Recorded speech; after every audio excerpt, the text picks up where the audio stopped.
घंटे की LCM HCF की क्लास थी, काफी कुछ पढ़ाया था। तो उसका जो वीडियो है वो देखना आप लोग, नहीं तो फिर ये चैप्टर आपका छूट जाएगा। क्योंकि अब कल वाला तो रिपीट करेंगे नहीं, क्योंकि वो 2 घंटे की क्लास थी, है ना, तो हो भी नहीं पाएगा आज रिपीट। तो आप लोग देख लेना पहला वाला भाग। दूसरा वाला भाग आज आपको दिक्कत आएगी, जिसने क्लास कल नहीं की थी उसको दिक्कत आएगी आज, ठीक है ना। क्योंकि इस चैप्टर की शुरुआत अपन ने कल कर ली थी और काफी सारी चीजें पढ़ी थी कल, ठीक है ना। तो आप लोग देख लेना, वीडियो आपको ऐप पर मिल ही जाएगा आपका। चलिए देखो, अपन एलसीएम एचसीएफ पढ़ रहे थे और ये एलसीएम एचसीएफ अपन ने कल शुरुआत किया था, ठीक है ना। चलिए देखो, यहां से आगे की बात समझना, जो कल पढ़ाया था उसके आगे की बात समझना। देखो कभी भी अगर आपको अनुपात दिया जाए, बात को समझना, कभी भी अगर आपको अनुपात दिया जाए एलसीएम एचसीएफ वाले चैप्टर में, अगर कभी भी किसी भी सवाल में आपको अनुपात दिया जाए तो सवाल को आप अनुपात में मत लेकर चलना। हमेशा ही आप इस 3 को लिखेंगे, 3x लिखेंगे।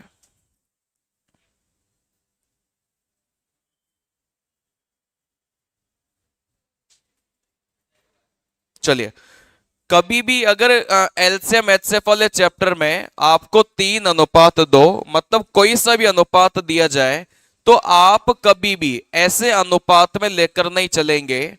हमेशा ही इनके पीछे क्या लगाएंगे, एक्स लगाएंगे। बात समझ में आ रही है? चलिए, तभी जाकर आपका उत्तर सही निकलेगा, नहीं तो फिर गलत हो जाएगा।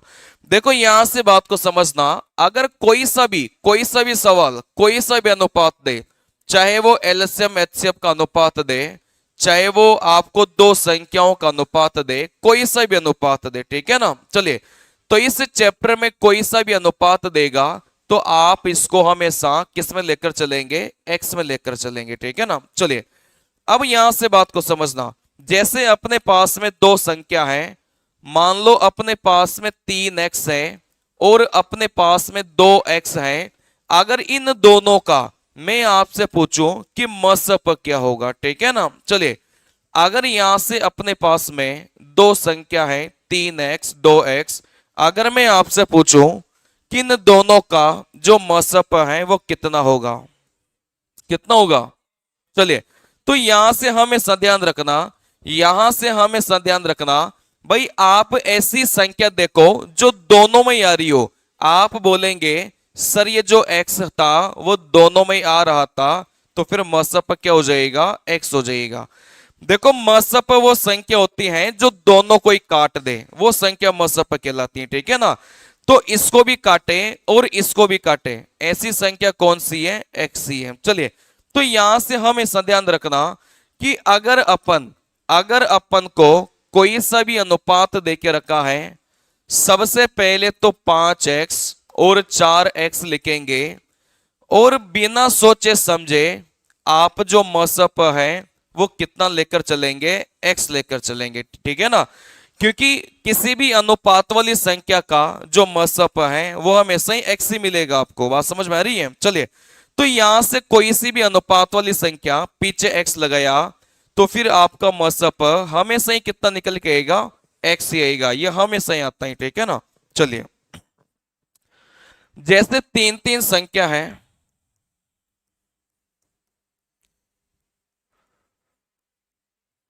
चलिए जैसे मैंने आपको बोला भाई 2:3:4, तो सबसे पहले तो आप 2x लिखेंगे, 3x लिखेंगे, 4x लिखेंगे और बिना सोचे समझे इनका जो मसप है वो कितना होगा, हमेशा ही x होगा, ठीक है ना।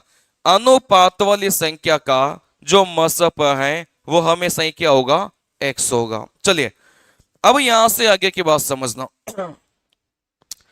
जैसे मैंने आपको 2:2 दिया, 3:2, इसको अपन ने लिखा 3x, इसको अपन ने लिखा 2x। अगर मुझे इन दोनों संख्या का एलसीएम लिखना है तो कैसे लिखूंगा, भाई मसप तो फिक्स हो गया, x होगा, ठीक है ना। लेकिन यहां पर एलसीएम लिखना हो तो कैसे लिखूंगा, बात को समझना। देखो यहां से एलसीएम का मतलब कुछ नहीं है। सबसे पहले तो इस 3 और 2 का अगर एलसीएम लेंगे तो कितना हो जाएगा, 6 हो जाएगा। देखो यहां पर इस x और x का एलसीएम लेंगे तो यहां पर कितना होगा, x ही होगा। चलिए, तो यहां पर जैसे मैं आपको बात करूं भाई 4:5, ठीक है ना।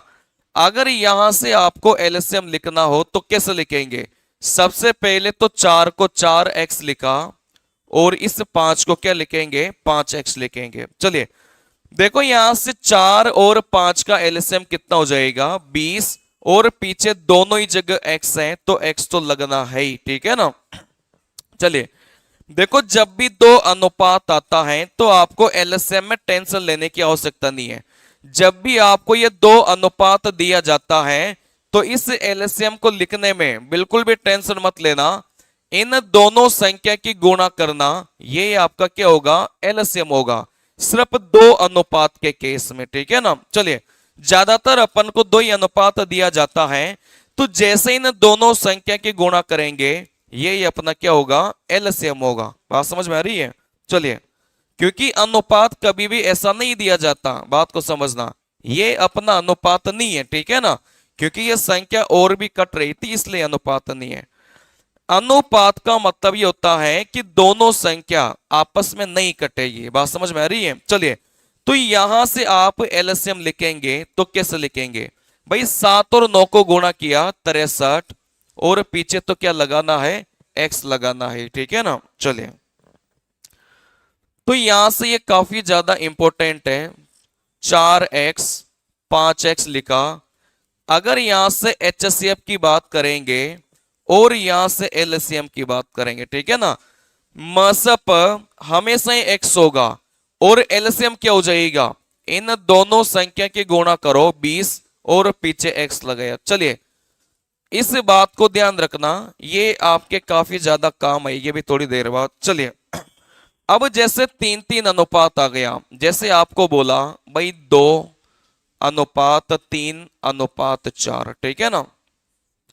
चलिए, यहां से एलसीएम बताओ और यहां से एचसीएफ बताओ।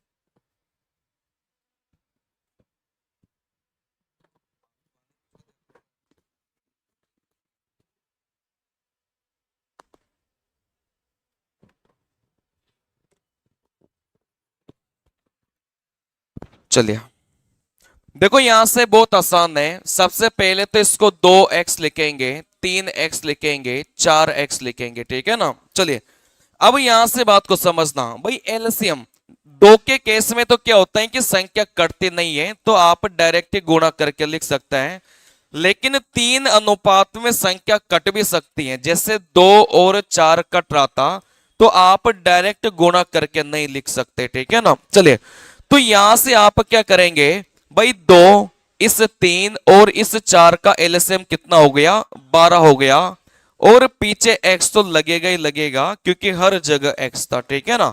चलिए, चाहे 2 अनुपात रहे चाहे 3 अनुपात रहे, मसप तो हमेशा ही क्या होगा, x ही होगा, ठीक है ना। चलिए, इन दोनों बातों का ध्यान रखना, ये आपके काफी ज्यादा काम आएगी। अगली बात देखो, सवाल में कभी भी अगर आपको ऐसा बोला जाए दो संख्या का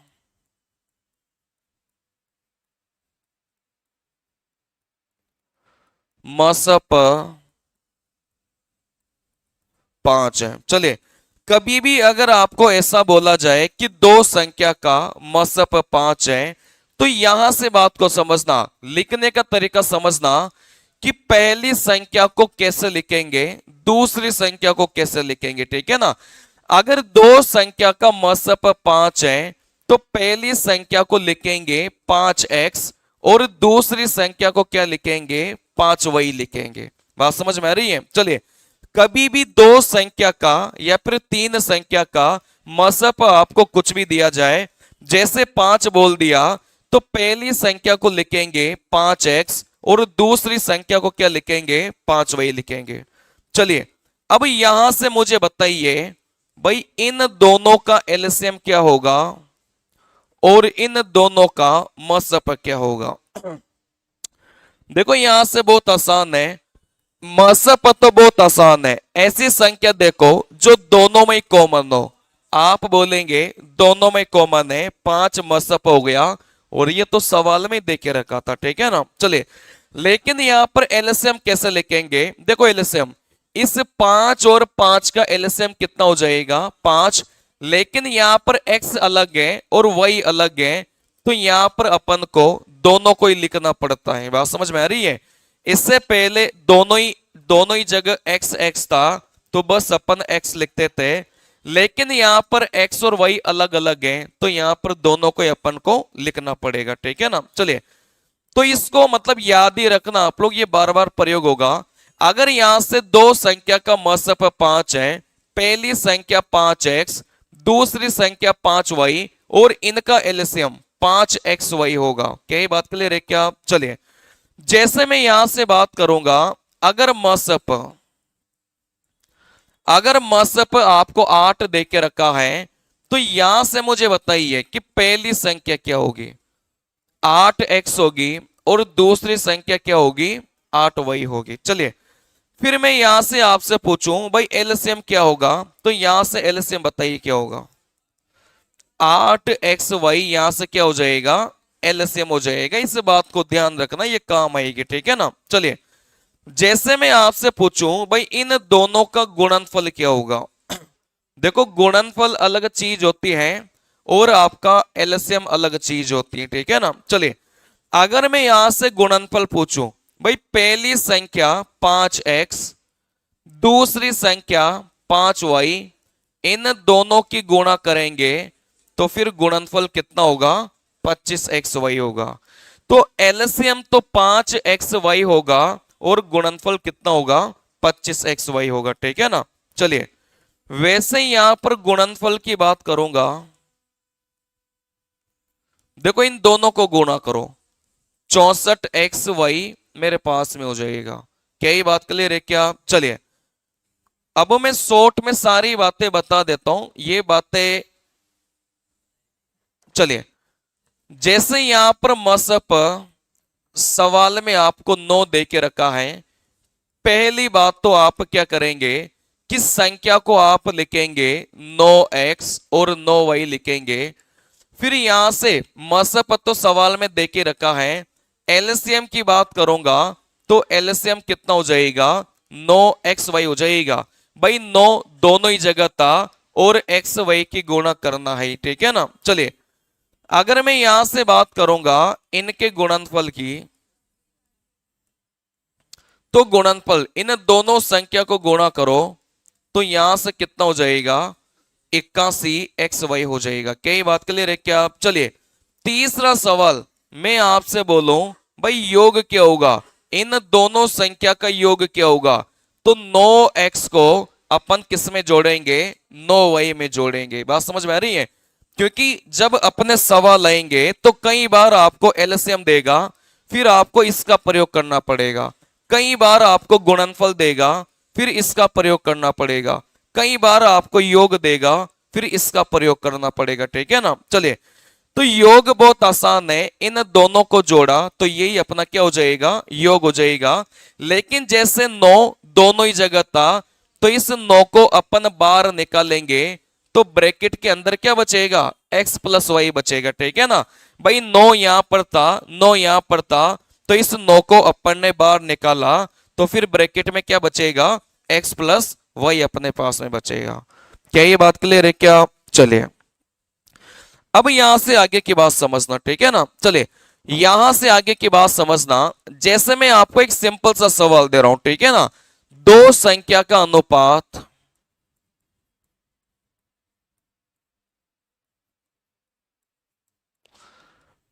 दो संख्या का अनुपात 3:4 है।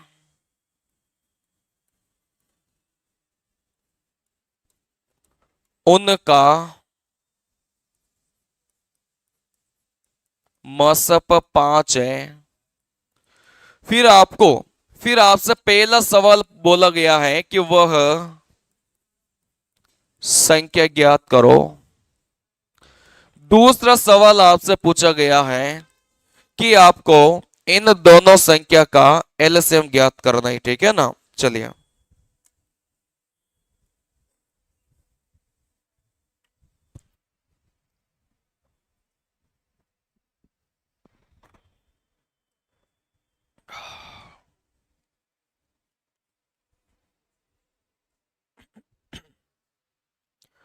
देखो यहां से बात को समझना। सबसे पहले सवाल को करने का तरीका वही रहेगा, ठीक है ना। कोई सा भी सवाल आ जाए ऐसा ही तरीका रहेगा जो मैं आपको बता रहा हूं। देखो बात को समझना।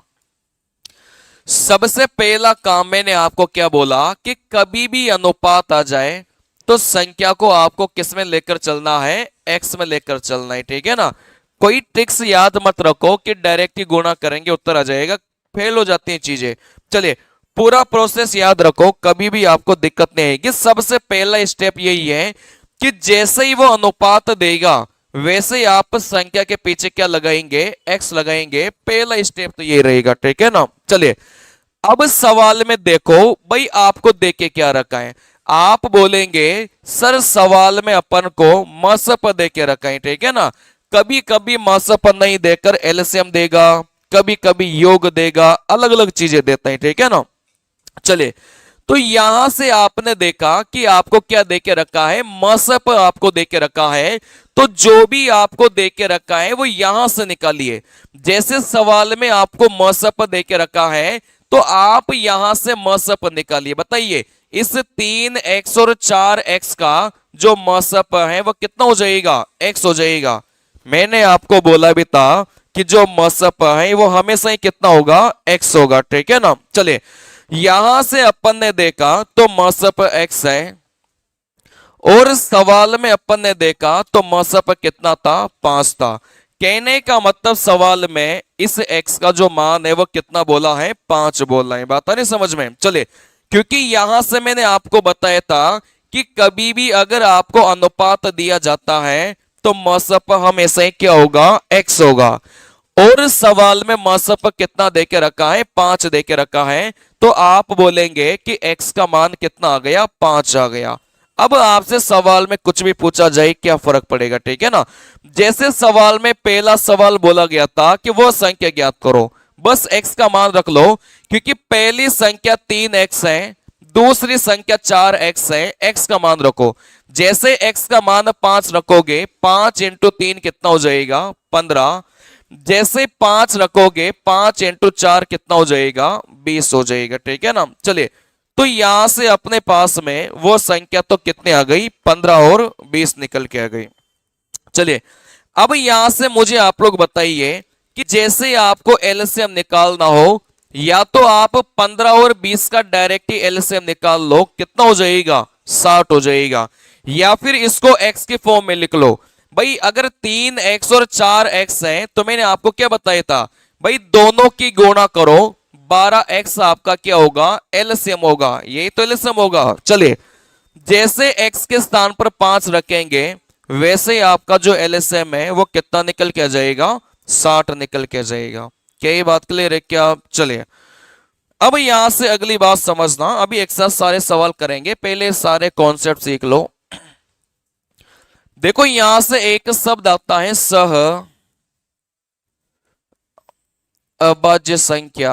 जब नंबर सिस्टम पढ़ाया था तब इस संख्या के बारे में मैंने आपको बताया था वहां पर, जिसने पढ़ा होगा, ठीक है ना। इसको इंग्लिश में बोला जाता है को प्राइम नंबर।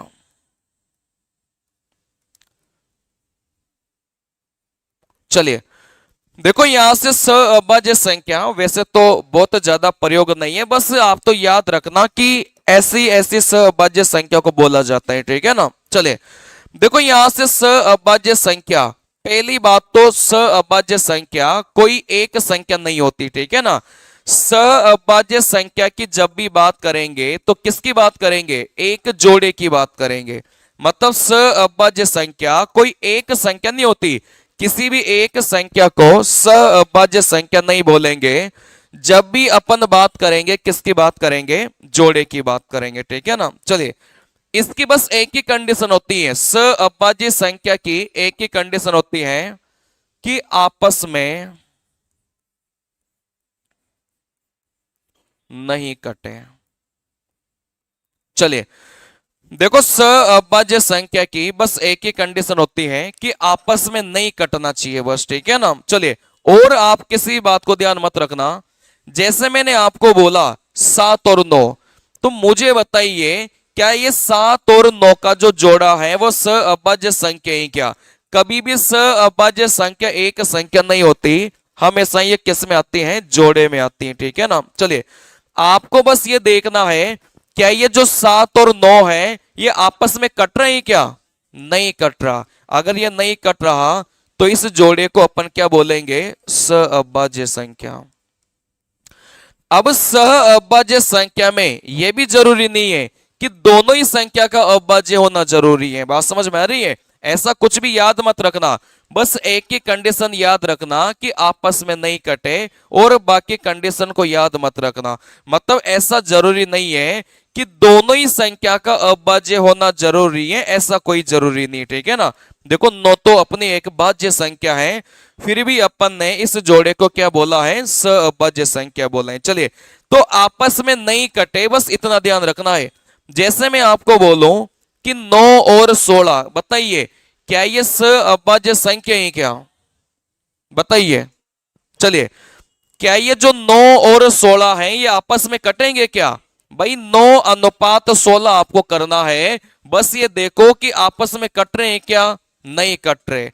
अगर ये आपस में नहीं कट रहे तो फिर ये भी आपका क्या कहलाएगा, सहअभाज्य संख्या कहलाएगा, ठीक है ना। जैसे मैं आपको बोलूं कि 4 और 8, बताइए क्या ये सहअभाज्य संख्या है क्या? नहीं है, क्योंकि 4 और 8 आपस में कट रहे थे, तो इसको अपन मना करेंगे कि ये सहअभाज्य संख्या नहीं है, ठीक है ना। चलिए, जैसे अपन ने यहां से बोला भाई 3 और 16, बताइए क्या ये सहअभाज्य संख्या है क्या? बिल्कुल है, क्योंकि 3 और 16 को काटिए ना, जैसे अपन अनुपात लेते हैं, जैसे मान लो 4:12, इसको काटेंगे ना अपन। चले, वैसे इसको काटिए, क्या 3 और 16 ये दोनों आपस में किसी भी संख्या से कट रहे हैं क्या? नहीं कट रहे, तो फिर इसको क्या बोलेंगे, सहअभाज्य संख्या बोलेंगे। क्या ये बात क्लियर है क्या? चलिए, अब यहां से बात को समझना। मैं आपको एक सवाल दे रहा हूं, ठीक है ना। चलिए, मैं आपको एक सवाल दे रहा हूं, दो संख्या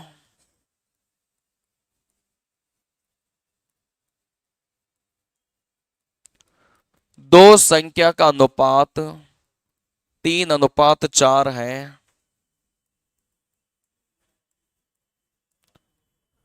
इनका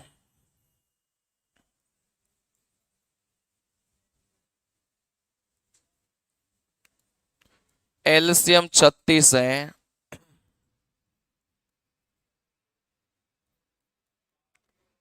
ऐसे कितने जोड़े संभव है? चलिए, देखो यहां से बात को समझना। अपना सवाल क्या था कि दो संख्या का अनुपात 3:4 है और इनका एलसीएम, इस एलसीएम के स्थान पर वो गुणनफल भी दे सकता है, योग भी दे सकता है, ठीक है ना। चलिए, फिर अपन से सवाल में पूछा गया था कि ऐसे कितने जोड़े संभव हैं। देखो, यहां से बहुत आसान है सवाल को करना। सबसे पहले तो आप क्या करेंगे कि जैसे ही आपको अनुपात दिखाई दिया, वैसे आप क्या करेंगे, 3x और 4x लिखेंगे। पहली स्टेप तो यही होती है, ठीक है ना। चलिए, फिर सवाल में देखो भाई अपन को देके क्या रखा है। आप बोलेंगे कि सवाल में अपन को क्या देके रखा है, एलसीएम देके रखा है।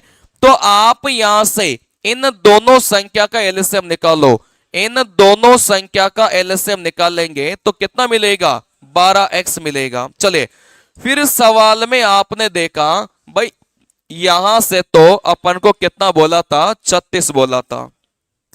यहां से अपन ने निकाला 12x निकला, और सवाल में एलसीएम कितना बोला था? 36 बोला था। देखो कुछ भी कटेगा तो आप लोग काटिए। 12 36 को कितने बार काटेगा? 3 बार काटेगा। कहने का मतलब यहां पर जो x का मान है वो कितना निकल के आ गया? 3 निकल के आ गया। बात आ रही समझ में? चलिए, तो यहां से सवाल में अपन से क्या पूछा गया है कि ऐसे कितने जोड़े संभव है। तो यहां पर तो x का मान क्या हो गया? फिक्स हो गया। बात समझ में आ रही है? यहां पर तो x का मान क्या हो गया? फिक्स हो गया। अगर मान लो अपने पास में कंडीशन ऐसी आती कि जैसे x गुणा y का मान अगर मान लो सवाल में 12 दे देता, बात को समझना, ठीक है ना? चले, अगर सवाल में x गुणा y का मान अपन को कितना दे देता? 12 दे देता, तो फिर यहां से कई सारे कॉम्बिनेशन निकलते। देखो कैसे कि x का मान 1 रखेंगे तो y का मान कितना रखना पड़ेगा? 12, तब जाकर दोनों का गुणा कितना होगा? 12 होगा। अगर x का मान 3 रखेंगे तो y का मान 4 रखना पड़ेगा, तब जाके यहां पर कितना बनेगा? 12 बनेगा, ठीक है ना? चलिए, तो अभी ये वाला करेंगे, लेकिन यहां से बात को समझना। अगर यहां पर इस x का मान बस फिक्स है, क्योंकि x का मान अपने पास में क्या आ गया? फिक्स आ गया। जैसे आप x का मान यहां पर रखेंगे तो अपने पास में जो संख्या, जो जोड़ा मिलेगा ना, वो भी क्या मिलेगा? एक ही मिलेगा। चलिए, तो कभी भी अगर ऐसा सवाल आ जाए जिसमें x का मान बस फिक्स आ जाए, ठीक है ना, तो फिर यहां से कितने जोड़े बनेंगे? यहां से तो एक ही जोड़ा बनेगा, ठीक है ना? चलिए, लेकिन अगर आपको कभी कभी ऐसे भी सवाल मिलेंगे कि x गुणा y बराबर 36 आ गया, फिर यहां से आपके कई सारे जोड़े बन सकते हैं, ठीक है ना? चलिए, लेकिन अगर ऐसा सवाल आ जाए बस यहां से x का मान निकल के आ गया, तो फिर इस कंडीशन में कितना जोड़ा बनेगा? अपने पास में एक ही जोड़ा बनेगा। क्या ये बात क्लियर है क्या? चलिए, अब यहां से आगे की बात समझना, मैं आपको कुछ सवाल करवाता हूं।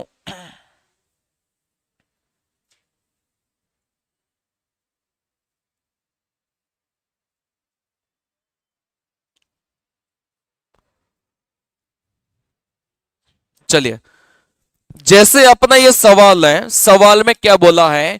दो संख्याओं का महत्तम समापवर्तक और लघुत्तम समापवर्तक 12 और 720 है। इन संख्याओं के संभावित जोड़े कितने कितने हो सकते हैं, ठीक है ना? चलिए, देखो यहां से सवाल को करना कैसा है। सबसे पहले तो आप मुझे बताइए, मैंने अभी थोड़ी देर पहले आपको बोला था, बात को समझना, मैंने अभी थोड़ी देर पहले आपको बोला था भाई दो संख्या का अगर मसप,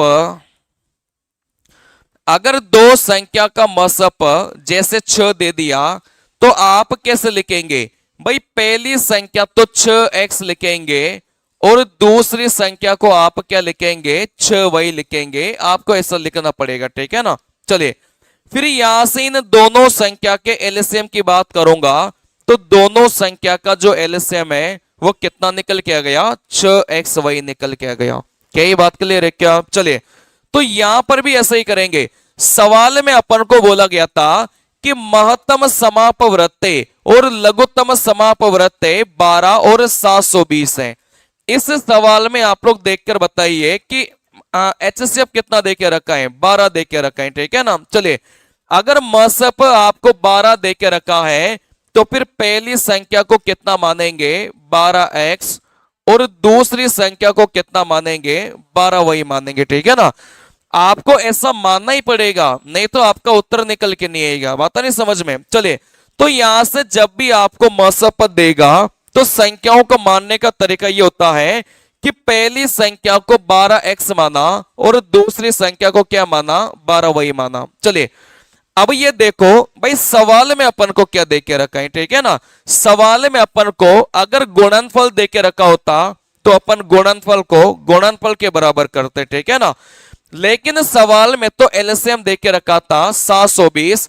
अगर सवाल में एलसीएम देके रखा है तो फिर एलसीएम को किसके बराबर करेंगे? एलसीएम के बराबर करेंगे। अगर सवाल में अपन को गुणनफल देके रखा होता तो गुणनफल को गुणनफल के बराबर करते। देखो यहां से मुझे बताइए भाई एलसीएम कितना होगा? 12xy होगा। और इसी को सवाल में कितना बोला है, 720 बोला है, ठीक है ना। चलिए देखो, जब आप लोग 3-4 सवालों की प्रैक्टिस करेंगे तो यहां तक तो माना ही नहीं जाता कि सॉल्यूशन भी अपन ने किया है। बात समझ में आ रही है? ये तो खटाखट इतना दिमाग तो वैसे ही चलेगा आपका जब 4-5 सवाल बना लेंगे। देखो 12 इसको काटेगा कितनी बार, 60 बार। तो यहां से अपन ने निकाल लिया कि x गुणा y का मान कितना आ गया, 60 आ गया। अब सवाल का सॉल्यूशन यहां से स्टार्ट होगा। ये जो बात अपन ने बताई है ये तो लगभग हर सवाल में यूज करना पड़ेगा आपको इस टाइप के सवाल में, ठीक है ना। चलिए अब यहां से आपको क्या करना पड़ेगा, थोड़ा से कॉम्बिनेशन बनाने पड़ेंगे। देखो कॉम्बिनेशन बनाने में दिक्कत मत लेना, आप सबसे पहले एक से स्टार्ट करना, ठीक है ना। चलिए जैसे आप एक से स्टार्ट करेंगे तो इस y का मान क्या होगा, 60 होगा, क्योंकि दोनों संख्या की गुणा करने पर कितना बनना चाहिए था, 60 बनना चाहिए था। चलिए फिर इस एक के बाद में आप कितना रखेंगे, 2 रखेंगे। जैसे 2 रखेंगे तो इधर कितना रखना पड़ेगा, आप बोलेंगे सर 30 अपन को इधर रखना पड़ेगा। बात आ रही समझ में? चलिए फिर यहां से 2 के बाद में क्या आएगा, 3 आएगा। फिर इधर कितना रखना पड़ेगा, 20 इधर रखना पड़ेगा। फिर यहां से 4 आएगा तो इधर कितना रखना पड़ेगा, 15 रखना पड़ेगा।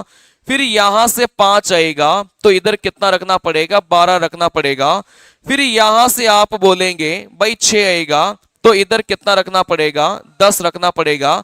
अच्छा यहां पर 7 रख सकते हैं क्या, नहीं रख सकते, क्योंकि 7 की गुणा किसी भी संख्या से कर लो 60 का भी नहीं बनेगा, ठीक है ना। तो यहां पर संख्या वही रखनी है जो 60 को विभाजित करे।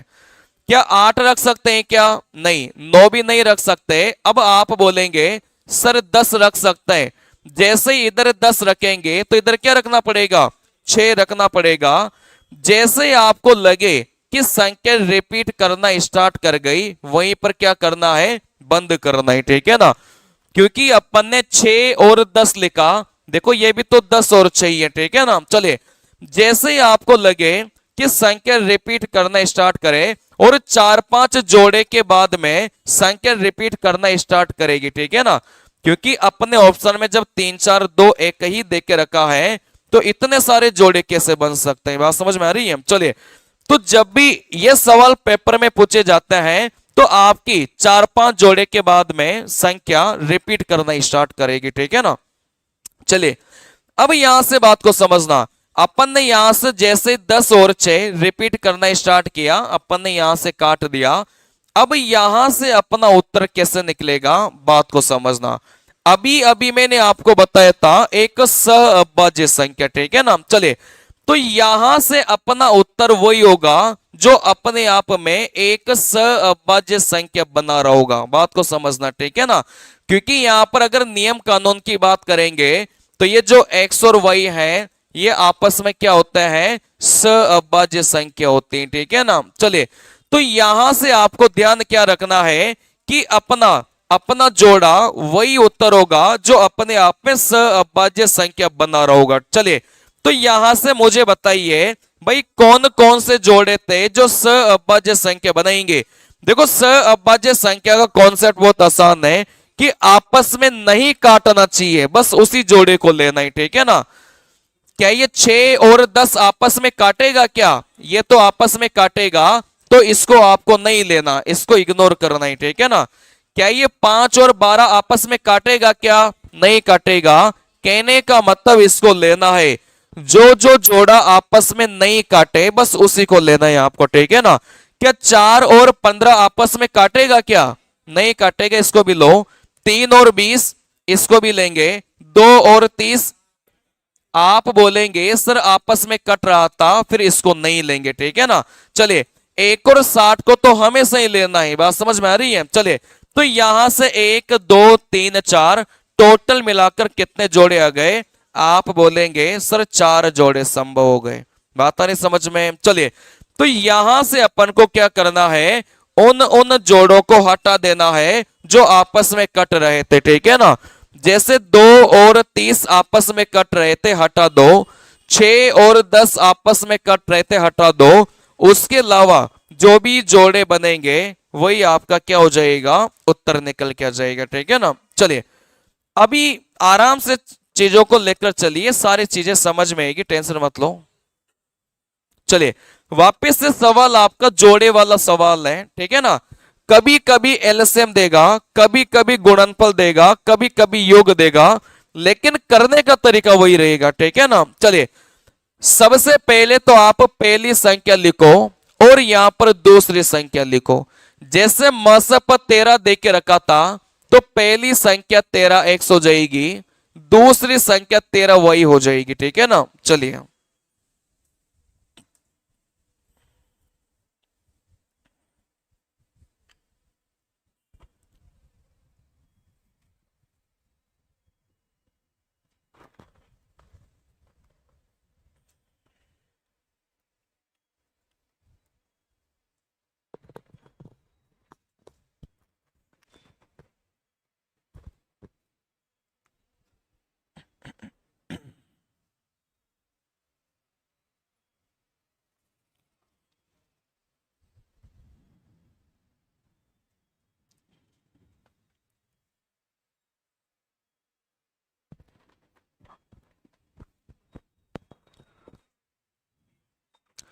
देखो, इस बार सवाल में गुणनफल देके रखा है। अगर सवाल में गुणनफल देके रखा है तो फिर गुणनफल को किसके बराबर करेंगे? गुणनफल के बराबर करेंगे। अगर सवाल में आपको योग देके रखा होता तो योग को योग के बराबर करते, ठीक है ना।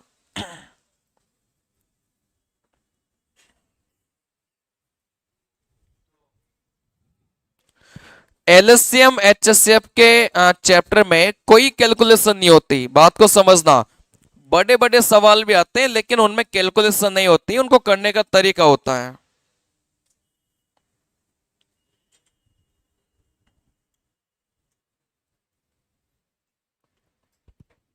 चलिए देखो यहां से क्या करना है। सबसे पहले तो जब भी आपसे जोड़े वाला सवाल पूछा जाए, इसका प्रोसेस यही होता है, बात समझ में आ रही है। चलिए जैसे सवाल में आपको मसप देगा, जैसे मसप 13 दिया है, तो पहली संख्या 13 एक्स लिखो और दूसरी संख्या क्या लिखोगे? 13 वही लिखेंगे। क्या ये बात क्लियर है क्या? चलिए अब यहां से सवाल में देखो भाई, अपन को देके क्या रखा है, कभी गुणनफल देगा, कभी एलसीएम देगा, कभी आपको योग देगा, ठीक है ना। चलिए जैसे सवाल में गुणनफल देके रखा है तो गुणनफल को किसके बराबर करेंगे? गुणनफल के बराबर करेंगे।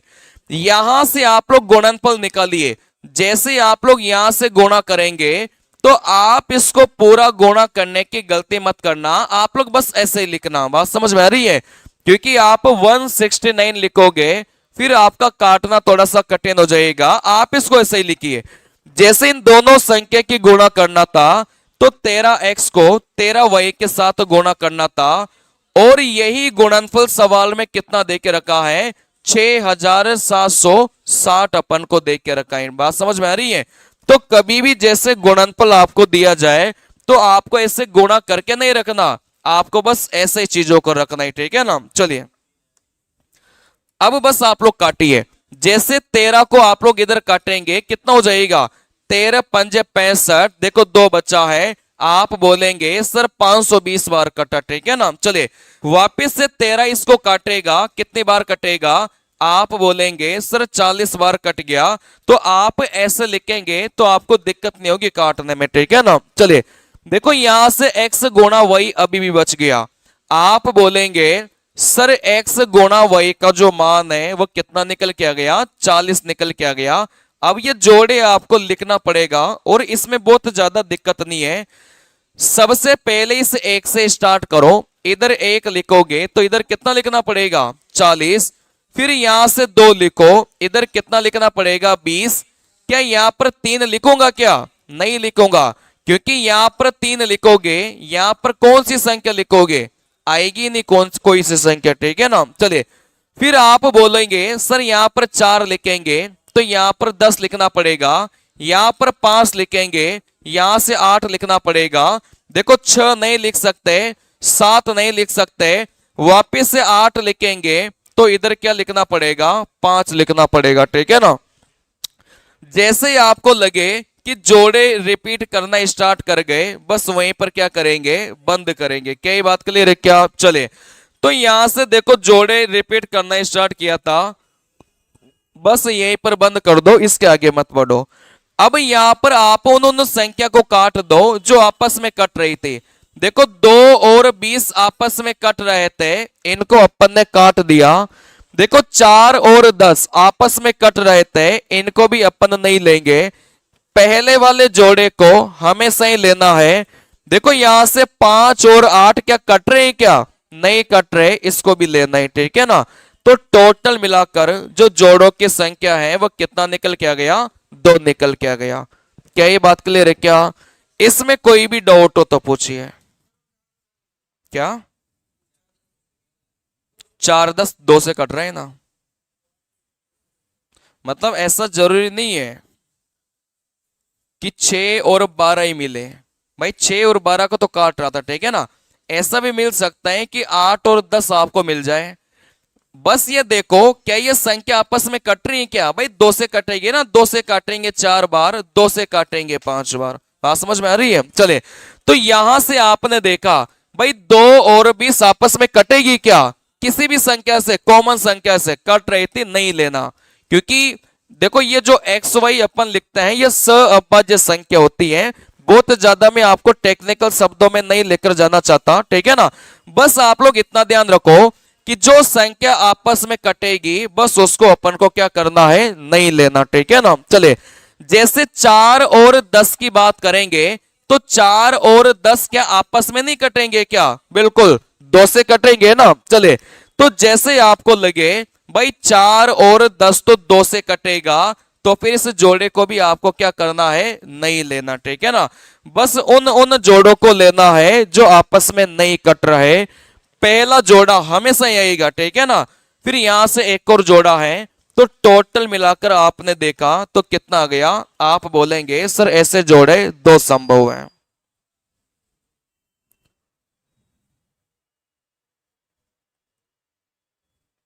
चलिए,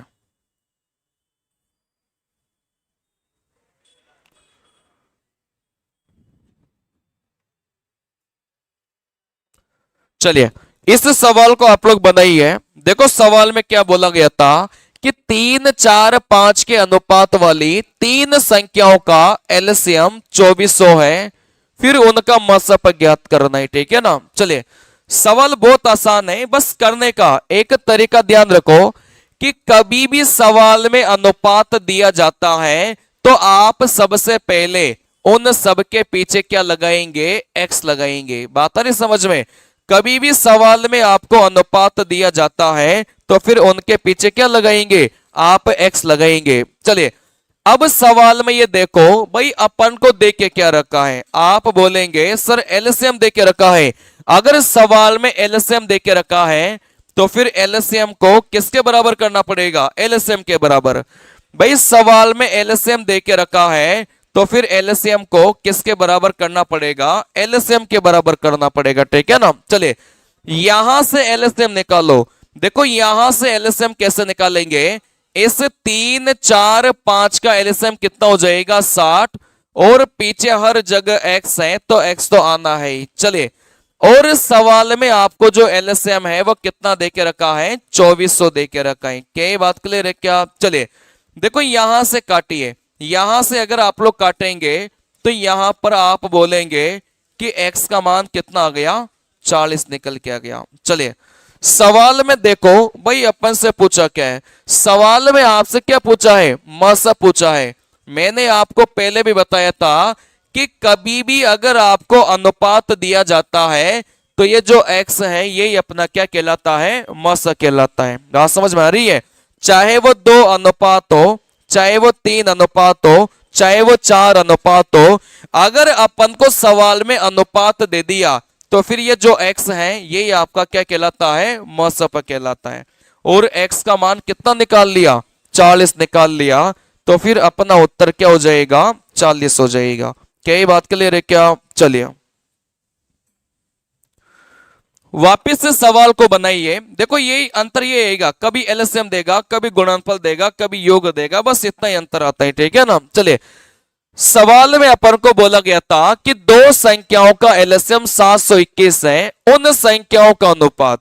सबसे पहले तो जैसे अनुपात देगा वैसे आप संख्या को किस में लिखेंगे, एक्स में लिखेंगे, ठीक है ना। पहली स्टेप आपकी यही है कि जैसे ही अनुपात में देगा वैसे किस में लिखना है, एक्स में लिखना है। चलिए अब सवाल में एलसीएम दे के रखा है तो आपको एलसीएम को किसके बराबर करना है, एलसीएम के बराबर करना है। बात समझ में आ रही है। अगर सवाल में एलसीएम दे के रखा है, एलसीएम को एलसीएम के बराबर करो।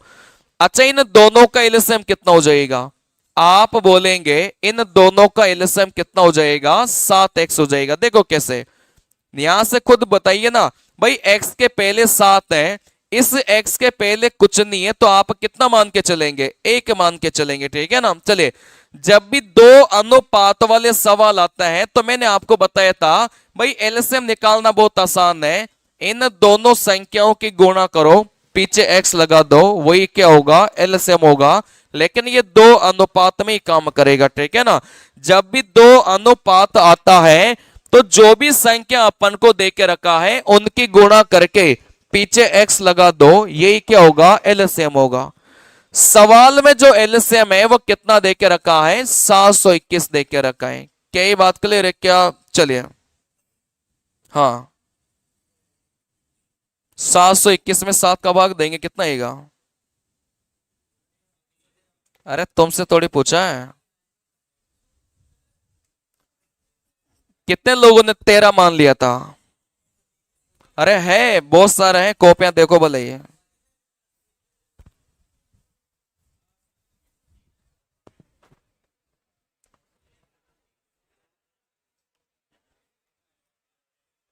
चलिए देखो यहां से 7 इसको काटेगा, 721 को कितने बार कटेगा, 103 बार कटेगा। ये 13 भी लिखा होगा, कॉपियां चेक कर लो भले, 5 लोग 10 लोग निकलेंगे इससे अभी भी, ठीक है ना।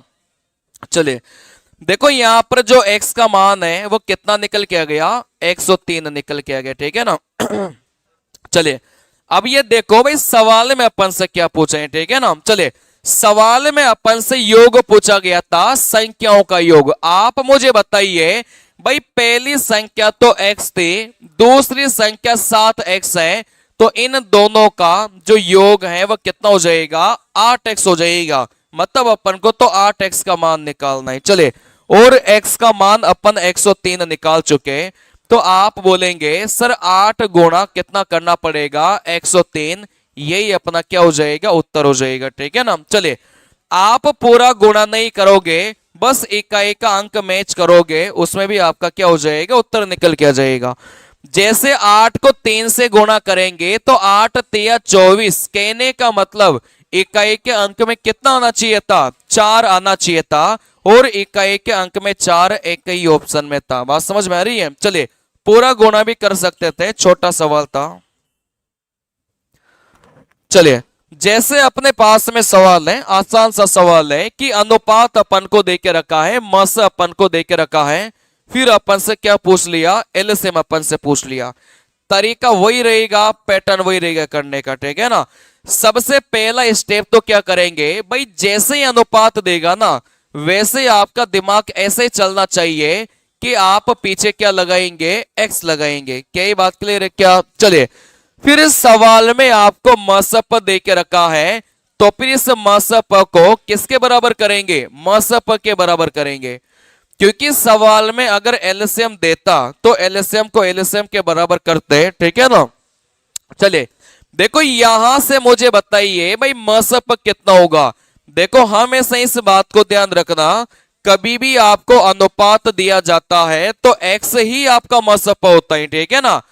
और सवाल में मसप कितना देके रखा है, 4 देके रखा है, कहने का मतलब इस x का जो मान है वो कितना निकाल लिया, 4 निकाल लिया। सवाल में अपन से एलसीएम पूछा गया था, तो एलसीएम कितना होगा, आप बोलेंगे सर 12x होगा, 12x होगा ना भाई। पहली संख्या 3x है, दूसरी संख्या 4x है। जब भी दो संख्या का सवाल आता है, जब भी दो संख्या का सवाल आता है, इन संख्या को गुणा करेंगे, यही अपना क्या कहलाता है, एलसीएम कहलाता है, ठीक है ना। x का मान 4 निकाल लिया, तो फिर अपना जो एलसीएम है वो कितना हो जाएगा, 48 हो जाएगा। तो इस सवाल का करेक्ट उत्तर 48 हो जाएगा। ठीक है ना। कोई सा भी सवाल आए, बस आपका करने का पैटर्न ये रहेगा, कभी आपको मसप देगा, कभी आपको एलसीएम देगा, कभी आपको योग देगा, कभी आपको गुणनफल देगा। करने का तरीका यही रहेगा। ठीक है ना। चलिए,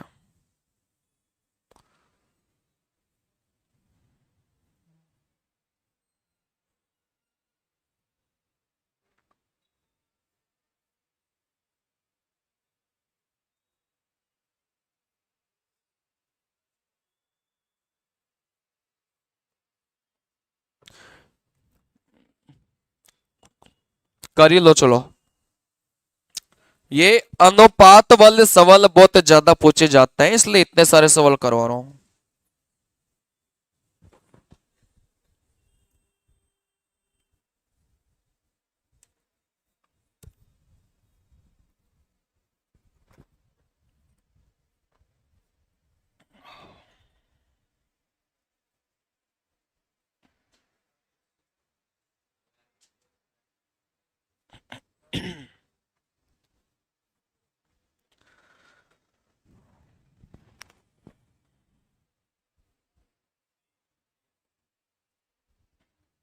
कितना हो गया? चलिए, देखो सबसे पहले तो अपन को अनुपात देते ही दिमाग में यही चलना चाहिए कि अपन इनके पीछे एक्स लगाएंगे। ठीक है ना। चलिए, फिर इस सवाल में एलसीएम दे के रखा है, तो एलसीएम को किसके बराबर करेंगे? एलसीएम के बराबर करेंगे। जब भी अपन को दो अनुपात दिया जाता है, बस संख्या को गुणा करो, पीछे एक्स लगाओ, यही अपना क्या होगा? एलसीएम होगा। ठीक है ना। सवाल में जो एलसीएम है वो कितना बोला है? 120 बोला है। देखो 6 इसको काटेगा 20 बार, तो यहां से आप बोलेंगे कि जो x का मान है वो कितना निकल के आ गया? 20 निकल के आ गया। ठीक है ना। चलिए, सवाल में अपन से क्या पूछा है भाई? छोटी संख्या। ठीक है ना। अपने पास में देखो पहली संख्या कितना है? 2x है, और दूसरी संख्या अपने पास में कितना है? 3x है। देखो कोई सी भी संख्या पूछा जाए, बस वैल्यू रख देना। जैसे x का मान 20 रखेंगे, पहली संख्या 40 आ गई, x का मान 20 रखेंगे, दूसरी संख्या 60 आ गई। अपन से तो छोटी संख्या पूछा गया था, तो अपना उत्तर क्या हो जाएगा? 40 हो जाएगा। ठीक है ना। दोनों संख्या पूछा जाता तो एक संख्या 40, दूसरी संख्या 60 हो जाती। चलिए, ये कर लेना, आसान आसान सवाल है, ये भी सेम ही सवाल है, बिल्कुल सेम सेम सवाल है ये।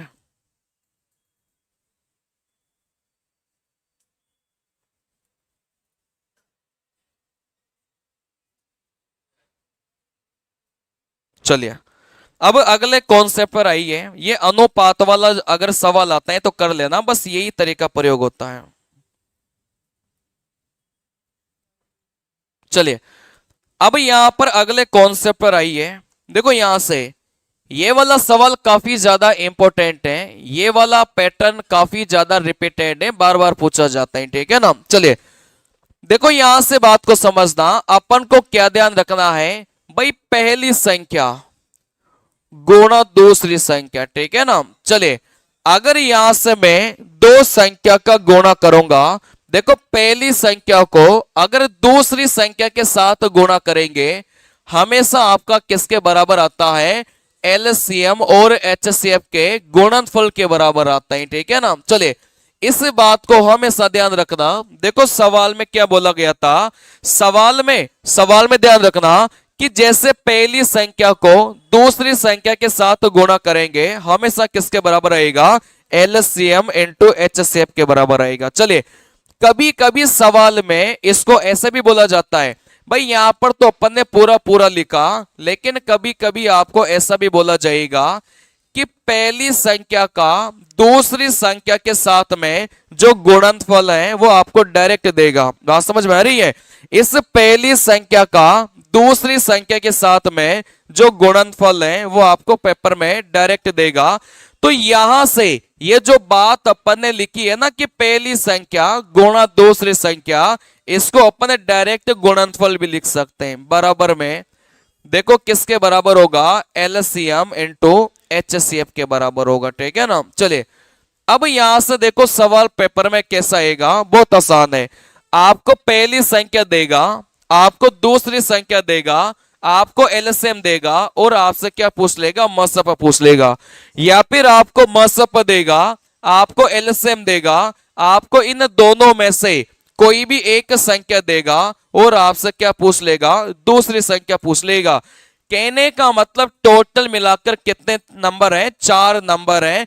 कोई से भी 3 देकर आपसे क्या पूछ लेगा, चौथी संख्या पूछेगा, ठीक है ना। चलिए देखो यहां से कभी कभार लैंग्वेज ऐसी भी आएगी, जैसे मैं आपको बोलूं पहली संख्या में 5 का भाग देने पर 3 आता है। कभी कभी वो आपको कंफ्यूज करने की कोशिश करेगा, जैसे उसने बोला है कि पहली संख्या में 5 का भाग देने पर कितना आता है, 3 आता है। अब यहां से बात को समझना, इस लाइन से क्या समझेंगे, जैसे पहली संख्या, इसमें अपन को किसका भाग देना है, 5 का भाग देना है, तो यहां पर कितना आ रहा था, 3 आ रहा था। बात को समझना, ठीक है ना। अगर पहली संख्या में 5 का भाग देंगे तो कितना आ रहा था, 3 आ रहा था। फिर आपको क्या करना है, किस नीचे वाले 5 को उठाकर इधर वज्र गुणा करेंगे तो पहली संख्या आपके पास में कितनी आ गई, आप बोलेंगे सर 15 आ गई, ठीक है ना। कभी कभी संख्या को डायरेक्ट देगा कि पहली संख्या 15 है, वो डायरेक्ट बोलेगा। लेकिन कभी कभी डायरेक्ट नहीं बोलेगा, कभी कभी घुमाकर बोलेगा कि पहली संख्या में 5 का भाग देने पर 3 आता है। तो फिर यह पहली संख्या आपको निकालनी पड़ती है पहले, ठीक है ना। चलिए वैसे ही कई सारे सवाल आते हैं, जैसे अपन कुछ सवाल करते हैं इस पैटर्न वाले।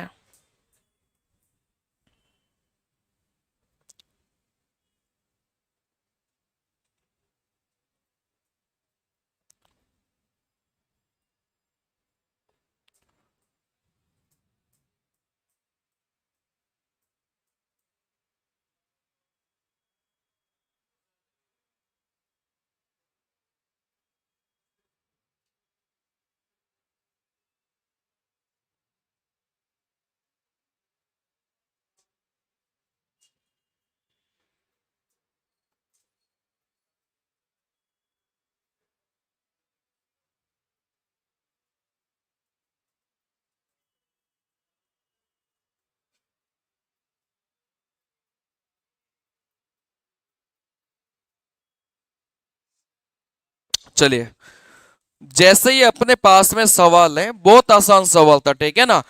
सवाल में देखो क्या बोला गया था कि दो संख्याओं का एचसीएफ और एलसीएम 60 और 420 है।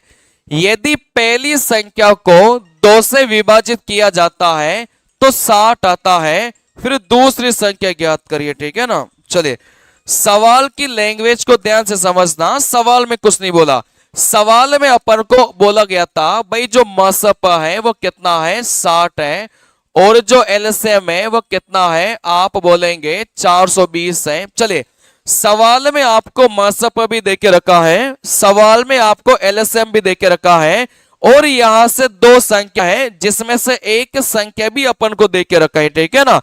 देखो सवाल में क्या बोला गया था कि पहली संख्या को, मतलब इस पहली संख्या को अपन किससे भाग करेंगे, 2 से भाग करेंगे। चलिए इस पहली संख्या को 2 से भाग करेंगे तो यहां से कितना मिल रहा था, 60 मिल रहा था। फिर आप बोलेंगे सर नीचे वाले 2 को इधर लेकर जाएंगे तो ये जो पहली संख्या है ये अपने पास में कितना आ गई, 120 निकल के आ गया, ठीक है ना। चलिए क्योंकि सवाल में डायरेक्ट अपन को 120 नहीं देके रखा, थोड़ा सा घुमा कर देके रखा है कि पहली संख्या को 2 से भाग किया तो 60 मिला। देखो इस 2 को इधर लेकर जाएंगे तो ये जो पहली संख्या है ये कितने निकल के आ गई, 120 निकल के आ गई।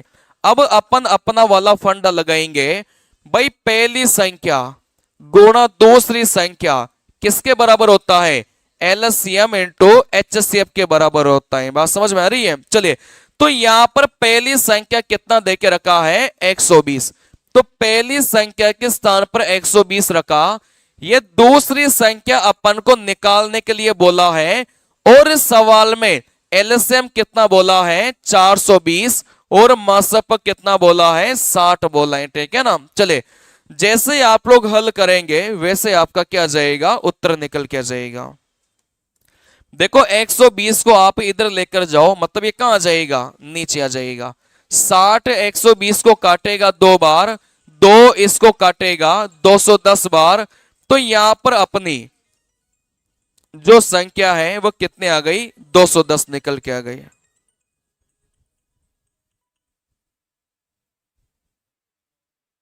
क्या ये बात क्लियर है क्या? चले तो यहां से देखो कभी कभी आपको ये पहली संख्या डायरेक्ट देगा और कभी कभी थोड़ा सा घुमा कर देगा, ठीक है ना।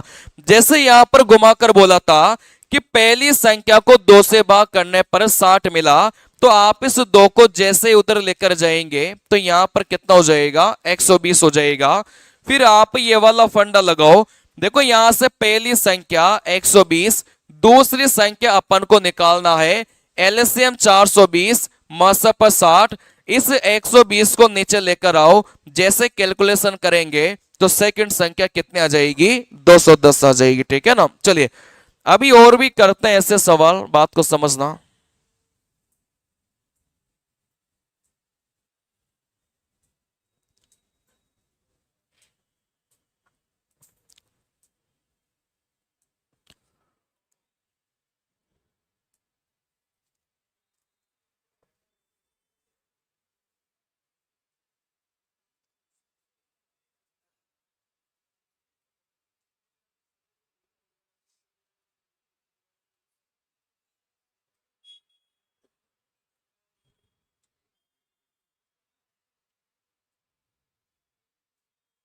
चलिए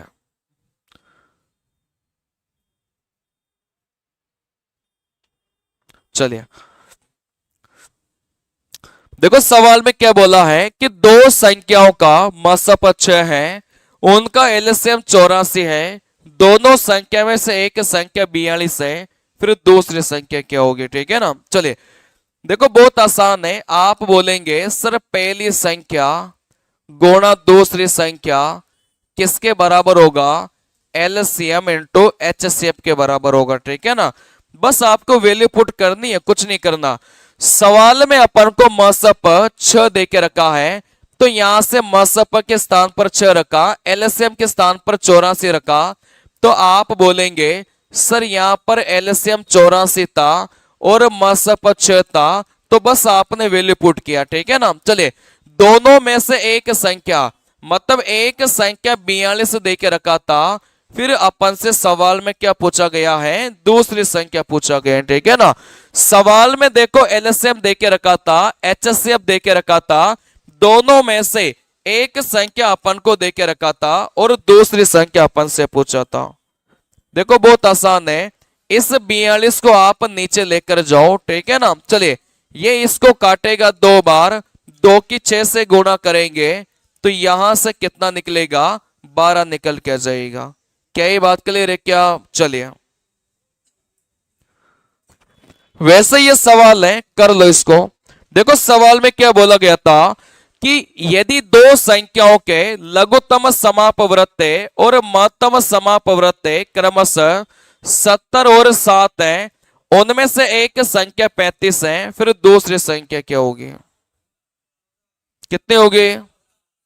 चलिए देखो यहां से बहुत आसान है, आपके दिमाग में ये हमेशा आना चाहिए भाई, पहली संख्या को दूसरी संख्या के साथ गुणा करेंगे, एलसीएम इंटू एचसीएफ, ठीक है ना। चलिए यहां पर सवाल में क्या क्या देके रखा है भाई, लघुत्तम समापवर्त्य और महत्तम समापवर्त्य 70 और 7, तो एलसीएम तो 70 देके रखा है, मसप 7 देके रखा है। सवाल में बोला गया था कि एक संख्या 35 है, देखो एक संख्या को 35 मान लो, फिर सवाल में अपन से क्या पूछा गया है, दूसरी संख्या पूछा गया है, ठीक है ना। चलिए जैसे इस 35 को इधर लेकर आएंगे नीचे तो ये नीचे आ जाएगा। देखो 35 70 को काटेगा 2 बार, इन दोनों की गुणा करेंगे तो दूसरी संख्या कितना आ गया, आप बोलेंगे सर यहां से 14 निकल के आ गया। क्या ये बात क्लियर है क्या? चलिए देखो यहां से अगला पैटर्न समझना।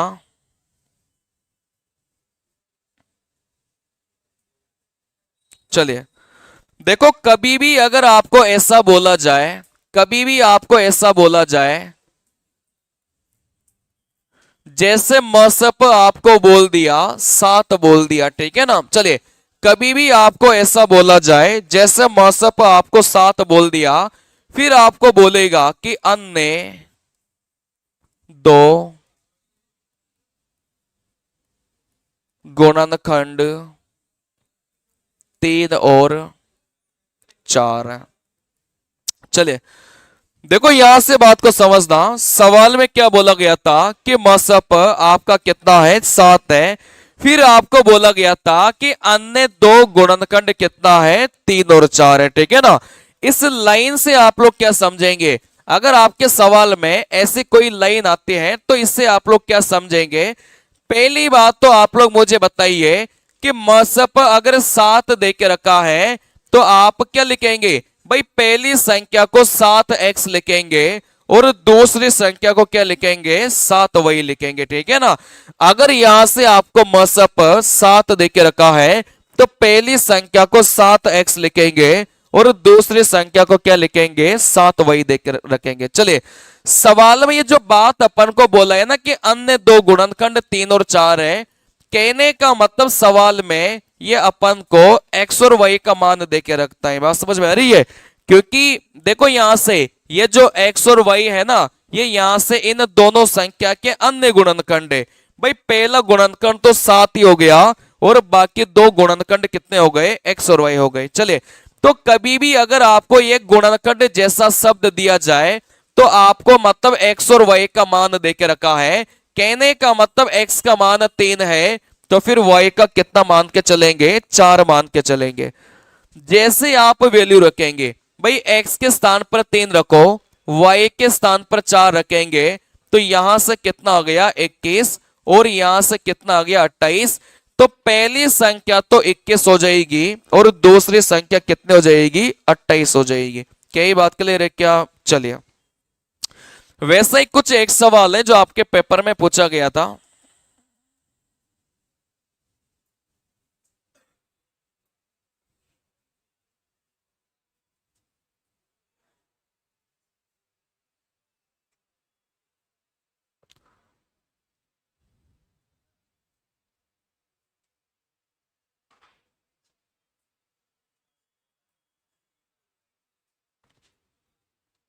चलिए, जैसे अपने पेपर में एक सवाल पूछा गया था कि दो संख्याओं का जो एचसीएफ है वो कितना है, 19 है, ठीक है ना।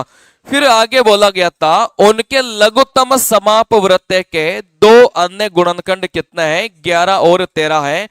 जब भी वो गुणनखंड की बात करेगा, कहने का मतलब x और y का मान अपन को दे के रखा है, ठीक है ना। चलिए, फिर दोनों में से अपन को क्या निकालना है, बड़ी संख्या निकालना है।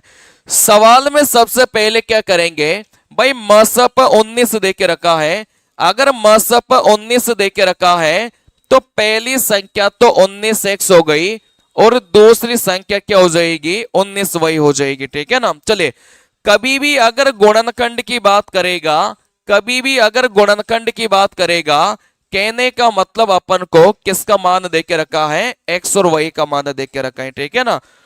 चाहे आपसे बड़ी संख्या पूछे, चाहे आपसे छोटी संख्या पूछे, अब क्या फर्क पड़ेगा, ठीक है ना। चलिए, जैसे x का मान आप 11 रखेंगे और y का मान आप 13 रखेंगे, अब गुणा आप उसी को करना जो आपसे पूछा गया है, ठीक है ना। सवाल में अपन से बड़ी पूछा गया था तो यहां से देखते ही समझ में आ रहा था कि ये भाई 19 को 13 से गुणा करेंगे, ये अपना क्या होगा, बड़ा होगा, ठीक है ना। चलिए, जैसे ही 19 को 13 से गुणा करेंगे वैसे ही अपना क्या हो जाएगा, 247।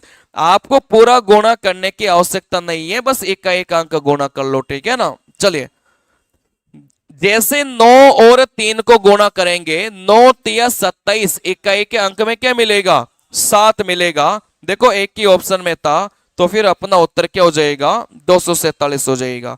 क्या ये बात क्लियर है क्या। चलिए, अब यहां से आगे की बात समझना, इस चैप्टर के मोस्ट इंपोर्टेंट क्वेश्चंस अभी तक जो अपन ने पढ़ा ये भी इंपॉर्टेंट थे, यहां से पेपर में सवाल आता है।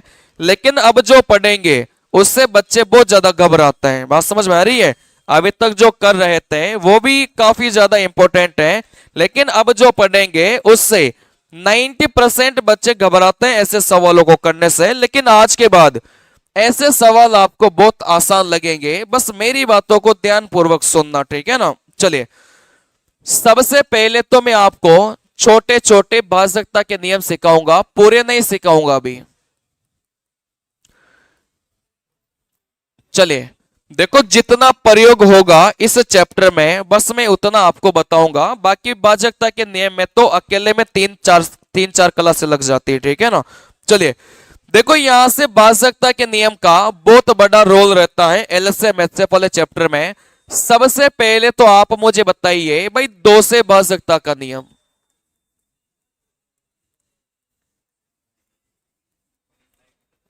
चलिए, सबसे पहले तो आप लोग मुझे बताइए कि दो से भाजकता का नियम क्या होता है, ठीक है ना? चलिए, देखो दो से भाजकता का नियम बहुत आसान है कि आपको क्या करना है, अंतिम अंक को देखना है। चलिए, अगर आपको पता करना हो कि कौन सी संख्या में दो का भाग जाता ही नहीं जाता, कौन से अंक को देखेंगे, अंतिम अंक को देखेंगे। जैसे यहां से अगर मैं बात करूंगा, आप बोलेंगे, चलिए, जैसे यहां से अगर मैं बात करूंगा भाई किस किस में दो का भाग जाएगा, अंतिम अंक को देखना है। क्या सात में दो का भाग जा रहे हैं? क्या नहीं जा रहा, पूरी संख्या में नहीं जाएगा। आप अंतिम अंक को देखो, क्या छह में दो का भाग जाएगा? क्या आप बोलेंगे बिल्कुल जाएगा। तो इसमें पूरी संख्या में किसका भाग जाएगा? दो का भाग जाएगा, ठीक है ना? चलिए, अगला भाजकता का नियम तीन वाला काफी ज्यादा इंपॉर्टेंट है।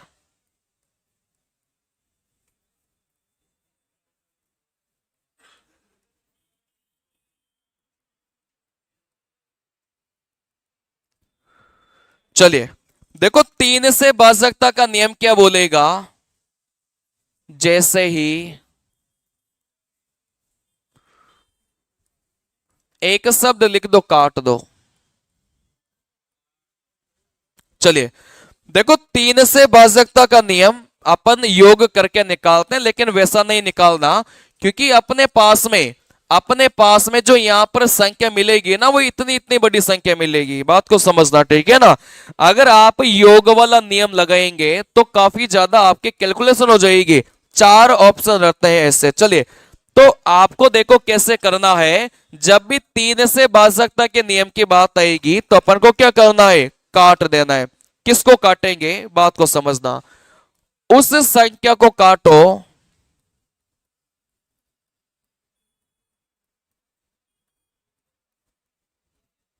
जो तीन से विभाज्य हो। चलिए, आपको देखो क्या करना है, उस संख्या को काटना है जो किससे विभाज्य है, तीन से विभाज्य है। जैसे मैं आपको एक सवाल देता हूं,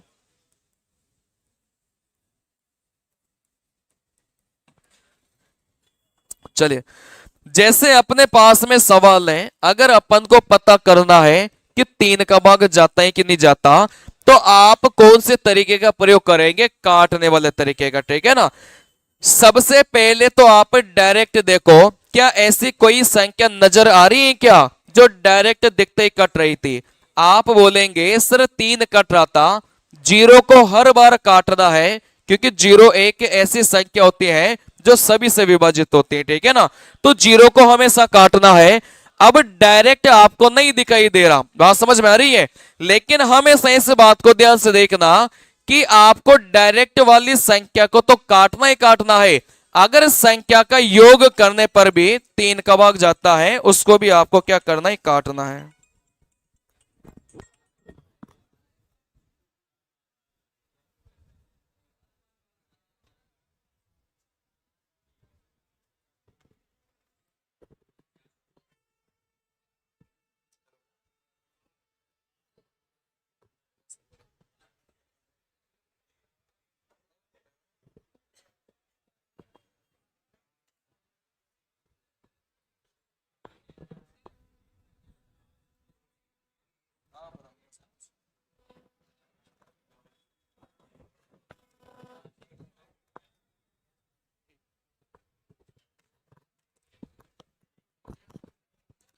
चलिए देखो यहां से अपन को क्या करना है भाई, जो डायरेक्ट दिख रही हो उसको तो काटना ही काटना है, लेकिन किसी संख्या का योग करने पर भी 3 से कटे उसको भी काटना ही, ठीक है ना। चलिए जैसे आप बोलेंगे भाई 4 और 2 मिला के 6 बन रहा था, क्या 6 में 3 का भाग जाता ही, क्या जाता ही, काट दिया, ठीक है ना। वैसे 5 और 1 मिलाकर कितना बन रहा था, 6 बन रहा था, काट दिया। जब भी आप लोग काटो संख्याओं का पास पास होना जरूरी नहीं है, कहीं से भी किसी को भी काट सकते हैं, ठीक है ना। वैसे 7 और 5 मिला के कितना बन रहा था, 12 बन रहा था, आपने काट दिया। चलिए अब जो भी संख्या बचे उन सभी को जोड़ लो। जैसे यहां पर तो कुछ भी नहीं बचा, एक बचा है। अब ये देख लो कि इस एक में 3 का भाग जाता है कि नहीं जाता, नहीं जाता। तो इस पूरी संख्या में भी किसका भाग नहीं जाएगा, 3 का भाग नहीं जाएगा, ठीक है ना। चलिए जैसे एक और सवाल करिए। चलिए अपने जो क्वेश्चंस आएंगे उसमें इतनी बड़ी बड़ी संख्या देगा वो, ठीक है ना। चलिए तो यहां से बात को समझना, सबसे पहले आपने 9 को काटा, 9 को काटा, 6 को काटा, 0 को काटा, 9 को काटा, ठीक है ना। चलिए सबसे पहले तो डायरेक्ट उस संख्या को काट दो जो डायरेक्ट दिख रहा था। अब यहां से आप उस संख्या को काटो जिनका योग करने पर भी कट रहा था। जैसे 5 और 4 मिला के 9 आपने काट दिया, ठीक है ना। चलिए जैसे 7 और 8 मिला के कितना बनेगा, 15 बनेगा। इस 15 को भी आपने क्या कर दिया, काट दिया। अगर सारी की सारी संख्या कट जाए तो फिर आप बोलेंगे कि उस संख्या में किसका भाग जाएगा, 3 का भाग जाएगा, ठीक है ना। चलिए तो ये 3 से भाजकता का नियम है जो भी काम आएगा बहुत ज्यादा। जैसे 3 का नियम है वैसे 9 का नियम है। देखो जैसे 3 का नियम है वैसे किसका नियम है, 9 का नियम है। इसमें भी कौन सा तरीका लगाएंगे, काटने वाला तरीका। अब काटने का तरीका यहां पर भी सेम रहेगा, हर उस संख्या को काटो जिसमें किसका भाग जाएगा, 9 का भाग जाएगा, ठीक है ना। जैसे मैं यहां से बात करूंगा, चलिए जैसे मेरे पास में संख्या है, अगर मैं आपसे पूछूं क्या इस संख्या में 9 का भाग जाएगा क्या, तो आप लोग काटिए। जैसे यहां से बोलेंगे सर डायरेक्ट तो कुछ नजर नहीं आ रहा, 5 और 4 मिला के 9, 0 को हमेशा काटना है। 6 और 3 मिला के 9, 7 और 2 मिला के 9। अब जो भी संख्या बच जाती है उनको क्या करना है, जोड़ना है, ठीक है ना। जैसे 8 और 5 कितना होगा, 13 होगा। अब इस संख्या में नहीं देखना, आपको इसमें देखना है क्या 13 में 9 का भाग जाता है क्या, नहीं जाता। अगर 13 में 9 का भाग नहीं जाता तो फिर पूरी संख्या में भी किसका भाग नहीं जाएगा, 9 का भाग नहीं जाएगा, ठीक है ना। चलिए जैसे मैं यहां से बात करूंगा, जैसे अपने पास में सवाल है 9 का भाग जाता है कि नहीं जाता, आप बोलेंगे सर यहां से 0 0 को तो काटना है, 5 और 4 को काटा। अब जो भी संख्या बचे सभी को जोड़ लो, ठीक है ना। जैसे 3 और 1 4, 4 8 1 कितना हो जाएगा, 9 हो जाएगा। क्या इस संख्या में 9 का भाग जा रहे हैं क्या, बिल्कुल। तो आप बोलेंगे कि इसमें भी किसका भाग जाएगा, 9 का भाग जाएगा, ठीक है ना। चलिए देखो अगला नियम आपका 4 का नियम। 4 के नियम में आपको क्या करना है, अंतिम 2 संख्या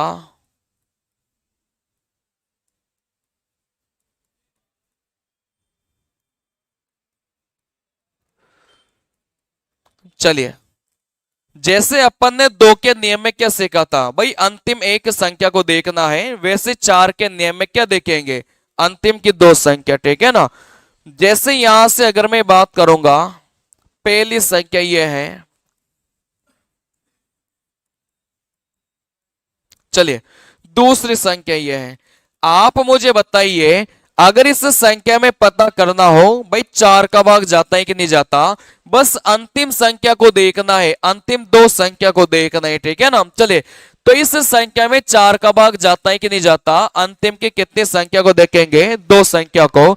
64 में 4 का भाग जा रहा था, मतलब इस पूरी संख्या में किसका भाग जाएगा, 4 का भाग जाएगा। चलिए वैसे ही आपने अंतिम के 2 संख्या को देखा, 53, देखो 53 में 4 का भाग नहीं जाता, तो फिर पूरी संख्या में 4 का भाग नहीं जाएगा, ठीक है ना। चलिए देखो यहां से अगला भाजकता का नियम, 5 का नियम,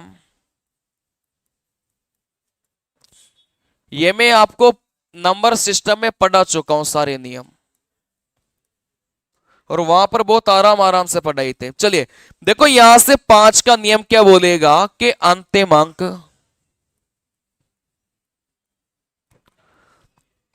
अंक या तो 0 होना चाहिए या फिर 5 होना चाहिए, ठीक है ना। ऐसे भी बोल सकते हैं भाई अंतिम अंक में 5 का भाग जाना चाहिए। चलिए तो यहां से अगर अंतिम अंक 5 और 0 है, उस संख्या में 5 का भाग चला जाएगा। जैसे यहां से अगर मैं बात करूंगा, पहली संख्या ये हो गई,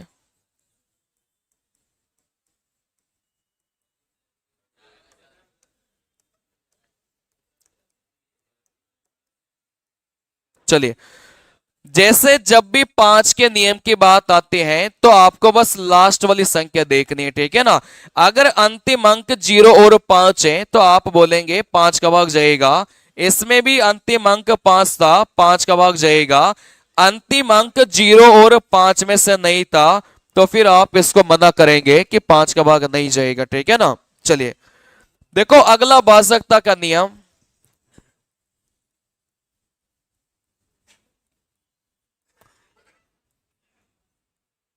देखो 6 वाला आपको जरूरत नहीं है, क्यों? क्योंकि 6 वाला इस वजह से जरूरत नहीं है क्योंकि अपन ने 2 का सीख लिया, 3 का सीख लिया, 6 की जरूरत पड़ेगी नहीं आपको। चलिए देखो 11 12 18 सभी का ही सिखाया मैंने, लेकिन वो एक चैप्टर होता है अपना नंबर सिस्टम चैप्टर होता है, वहां पर सिखाए सारी चीजें। ये बस मैं आपको इस वजह से सिखा रहा हूं क्योंकि काफी सारे बच्चे नए हैं और काफी सारे भूल भी गए होंगे, ठीक है ना, इस वजह से। बाकी ये सब सिखाए मैंने। देखो यहां से जब भी 8 से भाजकता के नियम की बात करेंगे, बस जो जो इस चैप्टर में काम आएगा उसी को बता रहा हूं मैं। मतलब मैं आपको भाजकता के नियम नहीं सिखा रहा, जो इस चैप्टर में प्रयोग होगा बस उतना सिखा रहा हूं, ठीक है ना। देखो 8 से भाजकता का नियम क्या बोलेगा, अंतिम 3 अंक को देखना है। अंतिम 3 अंक में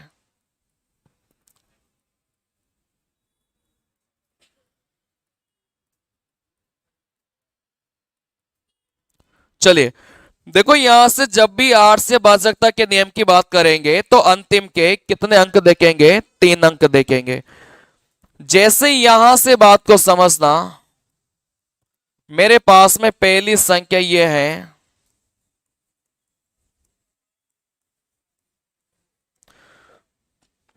मेरे पास में दूसरी संख्या ये, ठीक है ना। चलिए देखो यहां से आप बोलेंगे भाई अंतिम के 3 अंक को देखा, क्या 512 में 8 का भाग जाएगा क्या? आप बोलेंगे सर बिल्कुल जाएगा। भाई 8 का क्यूब ही 512 होता है, भाग नहीं जाएगा क्या? चलिए फिर आपने यहां से देखा तो 419 में जैसे ही 8 का भाग देंगे वैसे ही 8 का भाग नहीं जाएगा। क्या ये बात क्लियर है क्या? चलिए तो जब भी 8 से भाजकता के नियम की बात आती है तो फिर आपको लास्ट के कितने अंक देखने हैं, 3 अंक देखने हैं, ठीक है ना। चलिए इसके बाद में बस लास्ट एक और सीख लो, 10 से भाजकता का नियम, और इस चैप्टर में काफी ज्यादा इंपॉर्टेंट है। मतलब आपको लगता होगा कि 10 से भाजकता का नियम बहुत आसान है, आसान तो बहुत है, लेकिन इस चैप्टर में इसका प्रयोग बहुत ज्यादा है, ठीक है ना। चलिए तो यहां से 10 से भाजकता का नियम, सबसे ज्यादा प्रयोग मिलेगा 9 से भाजकता का नियम और 10 से भाजकता का नियम। इन दोनों से कई सारे सवाल बनते हैं, ठीक है ना। देखो आपको कुछ नहीं करना, बस अंतिम अंक देखना है। अंतिम अंक कितना होना चाहिए, 0। देखो यहां से अगर अंतिम अंक आपका 0 है तो फिर उस संख्या में किसका भाग जाएगा, 10 का भाग जाएगा। जैसे यहां से अगर मैं बात करूंगा, पहली संख्या ये लिखा, दूसरी संख्या अपन ने ये लिखा, ठीक है ना। चलिए आप बोलेंगे भाई 10 का भाग उसी संख्या में जाता है जिसका अंतिम अंक कितना हो, 0 हो। तो अंतिम अंक 0 नहीं है, इसको अपन ने काटा, अंतिम अंक 0 था तो अपन बोलेंगे कि किसका भाग चला जाएगा, 10 का भाग चला जाएगा। क्या ये बात क्लियर है क्या? चलिए अब यहां से आगे की बात सीखना। जैसे मैं आपको बोलूंगा भाई एक सवाल आ गया कि 30 का भाग, चलिए अब यहां से बात को समझना। जो अपने काम काम की बातें हैं, सबसे ज्यादा 9 का प्रयोग आएगा और यहां पर 10 का प्रयोग आएगा सबसे ज्यादा, ठीक है ना। चलिए अगर यहां से मान लो ऐसा सिस्टम आ गया कि आपको 30 का भाग देख के देखना है, या फिर कोई ऐसी संख्या आ गई अपने सवाल में जिसके पीछे क्या लगा हो, 0 लगा हो, बात को समझना, ठीक है ना। चलिए कहने का मतलब ऐसी संख्या अपने पास में आ गई जिसके पीछे क्या लगा हो, 0 लगा हो, जिसके पीछे शून्य।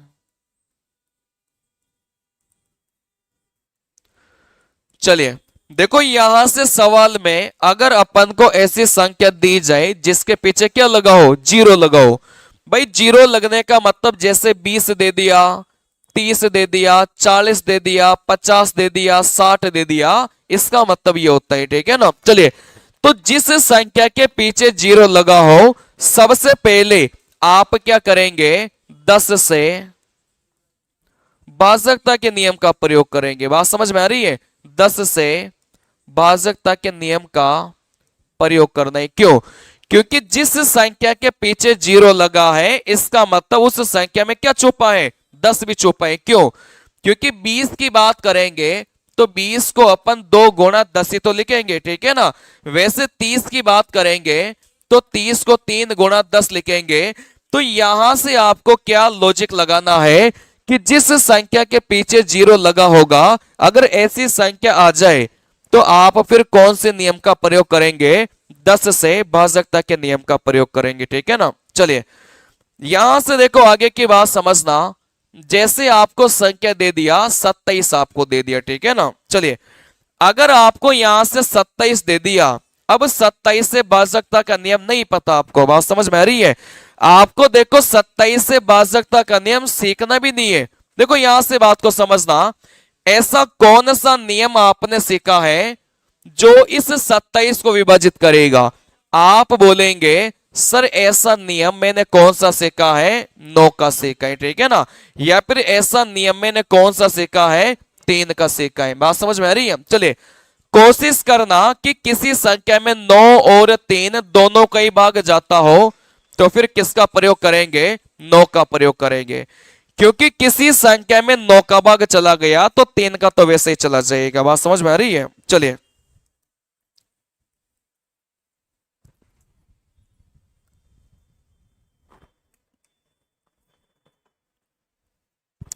तो अगर आपको संख्या 27 दी जाती है तो फिर आप कौन से नियम का प्रयोग करेंगे, 9 के नियम का प्रयोग करेंगे। बात समझ में आ रही है? चलिए जैसे सवाल में आपको संख्या दे दिया 81 दे दिया, बताइए कौन से नियम का प्रयोग करेंगे? आप बोलेंगे सर यहां पर भी अपन कौन से नियम का प्रयोग करेंगे, 9 के नियम का प्रयोग करेंगे। क्योंकि 81 में किसका भाग जाता है, 9 का भाग जाता है। जो संख्या 81 से विभाजित है क्या वो संख्या 9 से विभाजित नहीं रहेगी क्या? बिल्कुल रहेगी, ठीक है ना। चलिए जैसे अपन को एक संख्या दे दिया 12 दे दिया, बताइए कौन से नियम का प्रयोग करेंगे? आप 3 का भी कर सकते हैं, आप 4 का भी कर सकते हैं। क्योंकि जिस संख्या में 12 का भाग जाता है उस संख्या में 3 का भी भाग जाएगा और उस संख्या में 4 का भी भाग जाएगा। बात समझ में आ रही है? तो आपको 12 से भाजकता के नियम का प्रयोग नहीं करना, इन दोनों में से किसी भी एक का प्रयोग करेंगे, उत्तर निकल के जाएगा, ठीक है ना। चलिए जैसे अपने पास में एक संख्या आ गई 45 आ गई, बताइए कौन से नियम का प्रयोग करेंगे? आप चाहो तो 9 का भी कर सकते हैं और आप चाहो तो 5 का भी कर सकते हैं, ठीक है ना। चले क्योंकि जिस संख्या में 45 का भाग जाता है क्या उस संख्या में 9 का भाग नहीं जाएगा क्या? बिल्कुल जाएगा। और उस संख्या में किसका भाग जाएगा, 5 का भी भाग जाएगा, ठीक है ना। चलिए अगर यहां से मान लो आपके पास में 18 मिल जाए तो कौन कौन से नियम का प्रयोग कर सकते हैं? आप बोलेंगे सर यहां से अपन 9 का प्रयोग करेंगे क्योंकि कोई भी संख्या 18 से विभाजित है तो उस संख्या को 9 से विभाजित होना ही पड़ेगा, ठीक है ना। या फिर आप 3 का भी कर सकते हैं, लेकिन मैंने आपको बोला कि अगर 9 और 3 दोनों में से किसी नियम का प्रयोग करना है तो किसका करेंगे, 9 का करेंगे, क्योंकि जो संख्या 9 से विभाजित है 3 से तो होना ही, ठीक है ना। चलिए, तो यहां पर आपको थोड़े बड़े नंबर दिए जाएंगे, लेकिन अपन छोटे भाजकता के नियम का प्रयोग करके क्या निकालेंगे, उत्तर निकालेंगे, ठीक है ना। चलिए देखो, अभी सारी बातें बहुत क्लियर से समझ में आएगी जब अपन सवाल करेंगे, ठीक है ना। चलिए देखो, यहां से अब जो मैं आपको लिखवा रहा हूं ये काफी ज्यादा इंपॉर्टेंट बातें हैं जो मैं आपको लिखवा रहा हूं। चलिए, सबसे पहले जो भी बातें मैं आपको लिखवाऊंगा वो किसकी लिखाऊंगा, एलसीएम की लिखाऊंगा, बात को समझना, ठीक है ना। अभी जो भी बातें मैं आपको लिखाऊंगा वो किसकी लिखाऊंगा, एलसीएम की लिखाऊंगा। सेम ही बातें आपके मौसम की भी होगी, लेकिन आपको दोनों को मिक्स नहीं करना, ठीक है ना, दोनों को आपको अलग अलग रखना है। अभी जो भी बातें मैं आपको लिखाऊंगा वो किसकी लिखाऊंगा, एलसीएम की लिखाऊंगा। चलिए, तो यहां से आप लोग लिखना स्टार्ट करो। पहली बात, वह छोटी से छोटी संख्या,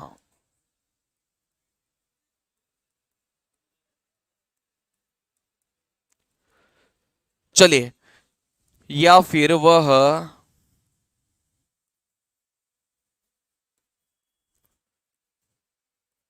लघुत्तम संख्या। चलिए, कभी भी सवाल में आपको छोटी से छोटी संख्या के बारे में पूछा जाए या फिर लघुत्तम के बारे में पूछा जाए तो आप हमेशा कौन से नियम का प्रयोग करेंगे, एलसीएम वाले नियम का प्रयोग करेंगे। बात समझ में आ रही है। अगर कभी भी सवाल में आपको बोला जाए कि वो छोटी से छोटी संख्या ज्ञात करो तो आपके दिमाग में क्या आना चाहिए, एलसीएम आना चाहिए, ठीक है ना। चलिए, तो यहां से बात को समझना। अगर सवाल अपना यह है कि वो छोटी से छोटी संख्या ज्ञात करो और अपन को शेष फल के बारे में कुछ नहीं देके रखा, तो फिर अपना उत्तर क्या होगा, एलसीएम होगा। भाई, दो पैटर्न के सवाल मिलेंगे अपन को। एक पैटर्न ऐसा मिलेगा जिसमें अपन को शेष फल के बारे में भी देगा, ठीक है ना। चलिए, तो यहां से जो पैटर्न मैंने आपको लिखाया इसमें क्या होगा, इसमें देखो क्या होगा कि शेष फल नहीं देगा। मतलब आपको शेष फल के बारे में कुछ भी नहीं देके रखेगा। बात समझ में आ रही है। बस आपको बोलेगा कि वो छोटी से छोटी संख्या ज्ञात करो, शेष फल के बारे में कुछ भी नहीं देके रखेगा, तो सीधा सीधा आपको क्या निकालना है, एलसीएम आपको निकालना है, ठीक है ना। अब आपको एलसीएम भी नहीं निकालना, बस डायरेक्ट ही ऑप्शन से चेक करना है।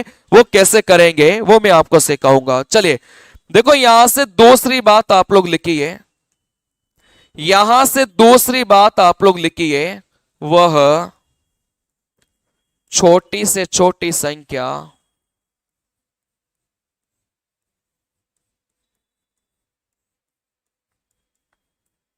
चलिए, फिर आपको यहां पर देगा शेषफल देगा। जैसे शेषफल उसने दे दिया, कुछ भी दे दिया, 3 दे दिया, 4 दे दिया, 5 दे दिया। बात समझ में आ रही है। चलिए, तो यहां से दूसरा पैटर्न क्या होगा कि वो छोटी से छोटी संख्या तो बोलेगा ही बोलेगा, लेकिन फिर आपको सवाल में क्या देगा, शेषफल भी देगा। कोई एक शेषफल देगा, जैसे 3 दे दिया, 4 दे दिया, 5 दे दिया, लेकिन वो शेषफल आपको एक ही देगा, ठीक है ना। यहां पर ब्रैकेट में लिख लेना, एक ही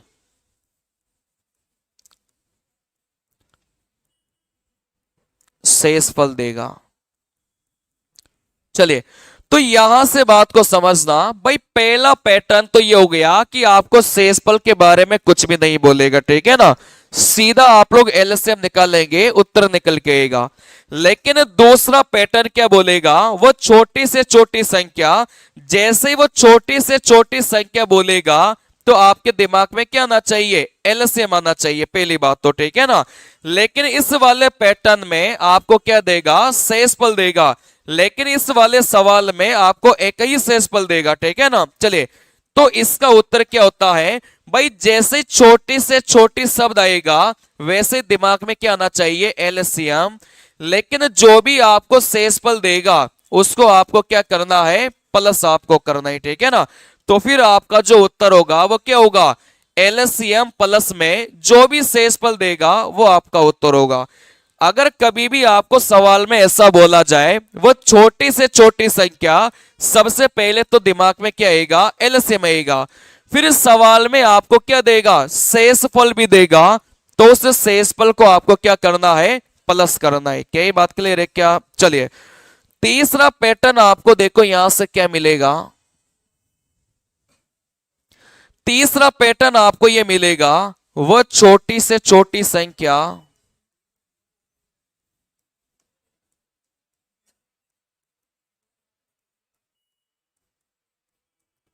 चलिए फिर आपको यहां से शेषफल देगा, लेकिन यहां से शेषफल आपको एक नहीं देगा, यहां से शेषफल आपको कई सारे दे सकते हैं, बात को समझना, ठीक है ना। इस दूसरे नंबर के पैटर्न में अपन ने क्या लिखा कि वो एक ही शेषफल देगा, लेकिन तीसरे वाले पैटर्न में आपको एक शेषफल नहीं देगा, आपको कई सारे शेषफल देगा, ठीक है ना। तो यहां से ब्रैकेट में लिख लो बहुत सारे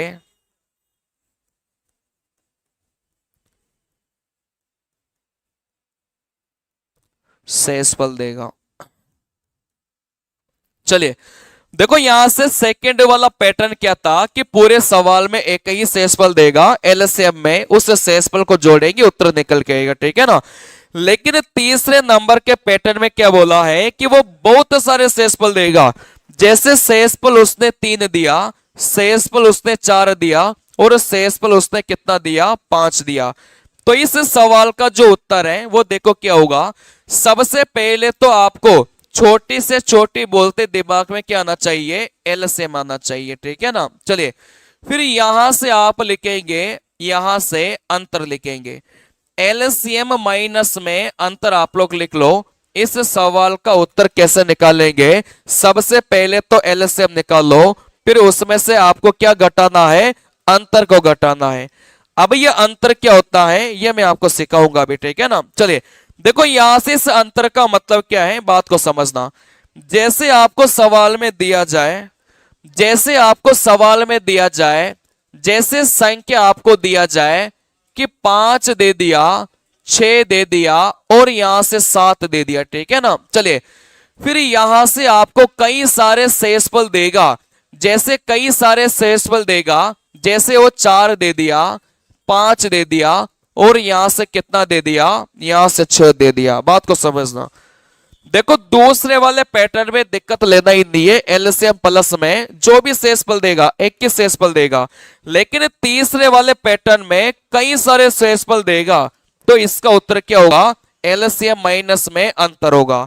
अब इस अंतर का क्या मतलब है इधर समझो। देखो आपको कई सारी संख्या देगा, भाई किसी भी संख्या को 5, 6, 7 से विभाजित करने पर क्रमशः 4, 5, 6 शेष बचे, ठीक है ना। चले तो यहां से आपको कई सारी संख्या तो देगा ही देगा, लेकिन यहां पर आपको कई सारे शेषफल भी देगा, तो आपको क्या करना है, इन दोनों का अंतर निकालना है, ठीक है ना। चलिए देखो 5 और 4 का अंतर निकालेंगे 1, 6 और 5 का अंतर निकालेंगे 1, और यहां से 7 और 6 का अंतर निकालेंगे, कितना आएगा, 1 आएगा, ठीक है ना। देखो इन सवालों की खास बात ये रहती है कि ये जो अंतर आपको आता है ना वो समान ही आता है, हर जगह अलग अलग नहीं आता, या तो हर जगह 2-2 आएगा, या हर जगह 3-3 आता है, या हर जगह 4-4 आता है, ठीक है ना। चलिए तो यहां से अपन ने क्या सीखा, भाई एलसीएम में से किसको माइनस करेंगे, अंतर को माइनस करेंगे। तो यहां से फिर आपका उत्तर क्या हो जाएगा, एलसीएम माइनस, देखो अंतर कितना निकाल लिया, 1 निकाल लिया। क्या ये बात क्लियर है क्या? चले तो यहां से अंतर का मतलब बहुत आसान है, जो भी संख्या अपन को दे के रखेगा और उसका शेषफल, उन दोनों का जो अंतर है उसके बारे में आपको बता रहा हूं, ठीक है ना। चलिए तो यहां से एलसीएम माइनस में क्या होगा, अंतर होगा, जब अपन को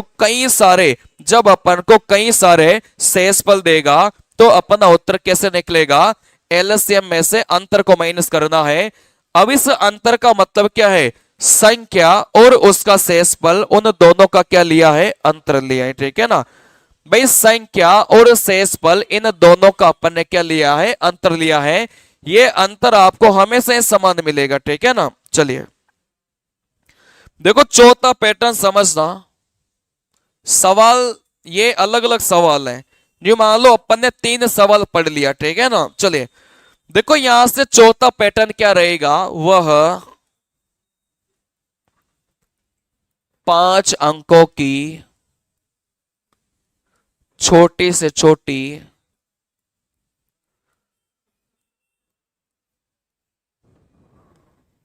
वह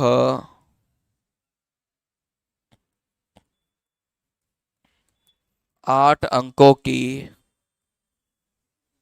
बड़ी से बड़ी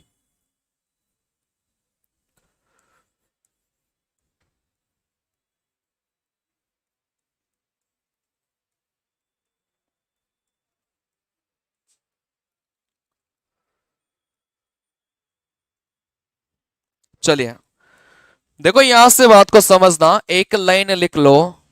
जब भी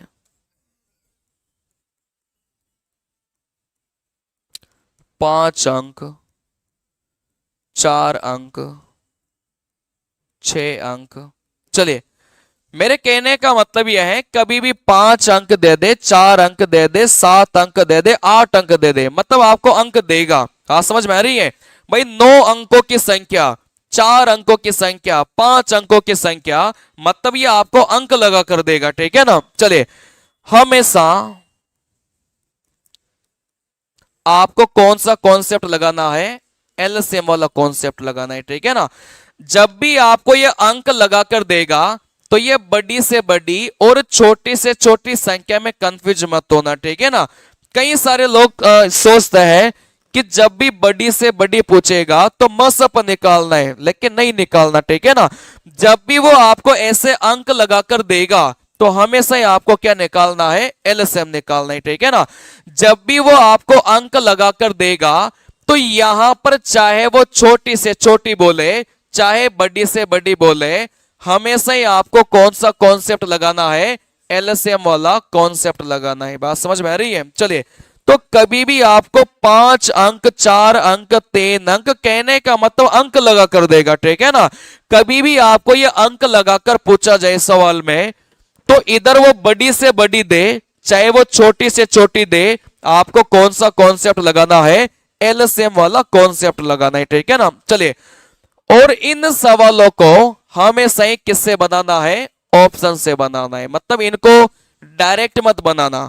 इनको डायरेक्ट बनाने बैठेंगे तो ये बहुत लंबे सॉल्यूशन होते हैं, आप लोग कर भी नहीं पाएंगे।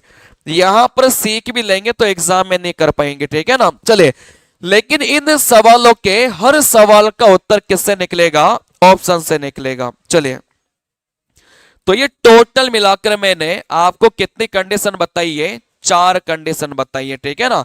सबसे पहले इन पर अपन सवाल कर लेते हैं। टाइम कितना हो गया, हाँ 2-4 सवाल कर लेते हैं बस।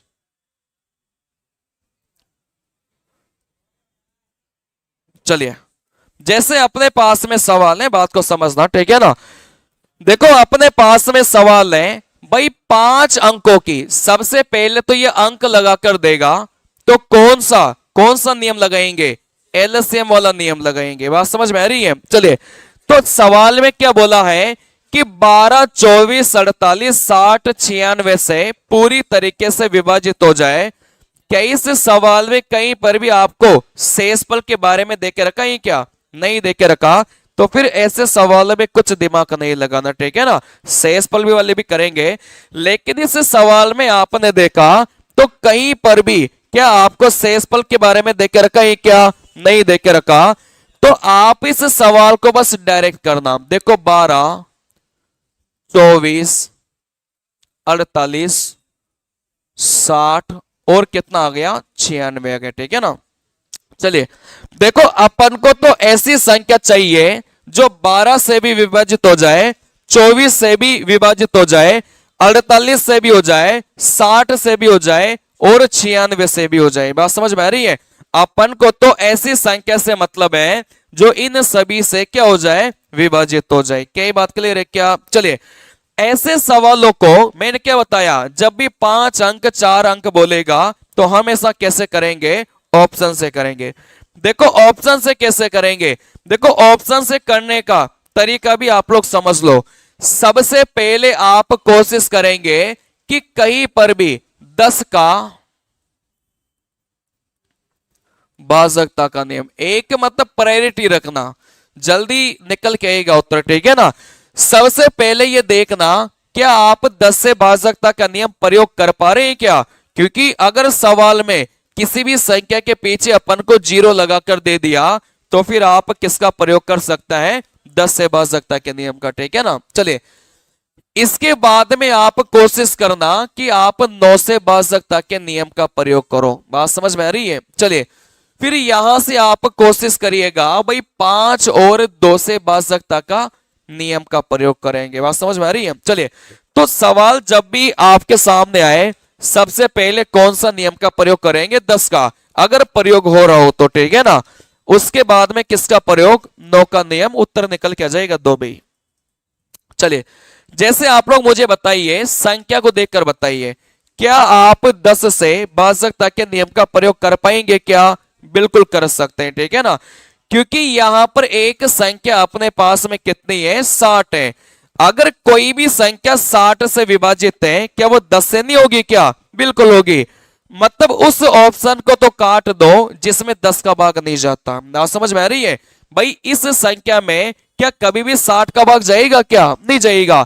इस संख्या में 60 का भाग देने के लिए लास्ट में कितना होना जरूरी था, 0 होना जरूरी था, ठीक है ना।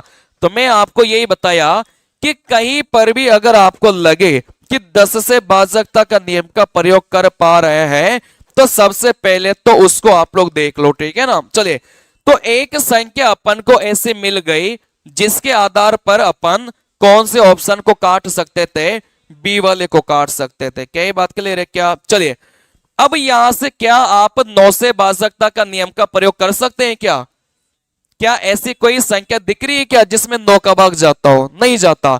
क्या ऐसी कोई संख्या दिख रही है क्या जिसमें 5 का भाग जाता हो, आप बोलेंगे नहीं जाता। अब देखो यहां से डायरेक्ट ही आप किसका नियम का प्रयोग करेंगे, 3 का नियम का प्रयोग करेंगे, ठीक है ना। कोशिश करो कि अगर भाई 2 का तो आप कर भी लोगे ना तो इलिमिनेट नहीं कर पाओगे, सभी में 2 का भाग जा रहा था, ठीक है ना। चलिए यहां से आप लोग देखेंगे अगर ऐसी संख्या मिले जिसमें 9 का भाग जाता है, सबसे पहले उसका प्रयोग करो। लेकिन ऐसी संख्या नहीं है तो फिर आप कौन से नियम का प्रयोग करेंगे, 3 के नियम का प्रयोग करेंगे, ठीक है ना। क्योंकि अगर कोई भी संख्या 12 से विभाजित है, देखो 3 से भी होगी, कोई भी संख्या 24 से विभाजित है, 3 से भी होगी, ठीक है ना। अब ये देख लो भाई किस संख्या में 3 का भाग जाता है। इन सभी को अपन ने जोड़ा, देखो यहां से एक, क्या इसमें 3 का भाग जाएगा क्या, नहीं जाएगा। भाई 0 0 0 0 को काट दिया, लास्ट में कितना बचा, 1 बचा, तो इसमें 3 का भाग नहीं जाता, अपन ने काट दिया, ठीक है ना। देखो 0 को काटा, 0 को काटा, 6 को काटा, इन दोनों को जोड़ा, कितना बना, 2 बना। क्या इस 2 में 3 का भाग जा रहा है क्या, नहीं जा रहा, इसको भी काट दिया, ठीक है ना। जब 3 ऑप्शन कट जाते हैं तो जो चौथा ऑप्शन है वही अपना क्या होता है, उत्तर होता है। आप लोग देख लो 0 0 0 काटा, इन दोनों को किया 9, देखो 9 में किसका भाग जाएगा, 3 का भाग जाएगा। बात समझ में आ रही है। भाजकता के नियम का प्रयोग करके जितने भी ये बड़े बड़े क्वेश्चंस आते हैं सभी का उत्तर निकलता है, ठीक है ना। चलिए तो अपना करेक्ट उत्तर कितना हो जाएगा, डी वाला हो जाएगा। चलिए जैसे आप लोग इस सवाल को बनाइए, अभी इन सवालों में भी शेषफल वाले सवाल आएंगे, उनको भी ऑप्शन से ही बनाएंगे, टेंशन मत लो, और बहुत आसानी से बनेंगे। जैसे अपन को बोला गया था भाई 12, अपन को बोला गया था 22, 42 और यहां से 55। अब ये दिमाग आपको लगाना है कि आप कौन से नियम का प्रयोग करना चाहते हैं, ठीक है ना। भाई 10 से भाजकता के नियम का प्रयोग तो कर ही नहीं पाएंगे, किसी भी संख्या के पीछे 0 नहीं है। चलिए तो यहां पर कोशिश करो कि आप कौन से नियम का प्रयोग कर लो, 3 के नियम का प्रयोग कर लो। बात समझ में आ रही है। चलिए तो यहां से आप देखो भाई कोई सी भी संख्या अगर 12 से विभाजित है तो किससे विभाजित होगी, 3 से होगी। तो 3 का चेक कर लो। देखो यहां से 0 को काटा, 9 को काटा, 9 को काटा, दोनों मिलाकर 7। आप बोलेंगे सर 3 का भाग नहीं जा रहा। जब 3 का ही भाग नहीं जा रहा तो 12 का कहां से जाएगा? बात समझ में आ रही है? चलिए देखो यहां से 0 को काटा, 0 को काटा, 9 को काटा, 7 और 2 मिला के 9 बन रहा था, मतलब इसमें जा रहा था। लेकिन जब तक बाकी के दो ऑप्शन को चेक नहीं कर लेते, इसको डायरेक्ट टिक मत करना, ठीक है ना। चलिए देखो 0 0, 9 को काटा, यहां से 5। आप बोलेंगे सर नहीं जा रहा। देखो इसको काटा, इसको काटा, इसको काटा, यहां से 5, मतलब ये भी नहीं जाएगा। तो फिर अपना उत्तर क्या हो जाएगा? ऑप्शन नंबर बी हो जाएगा। देखो 9 का नियम का प्रयोग करेंगे, 3 का नियम का प्रयोग करेंगे, 10 का नियम का प्रयोग करेंगे, 5 का नियम का प्रयोग करेंगे, आपका उत्तर निकल के आएगा, ठीक है ना। चलिए वही है क्या? वही है।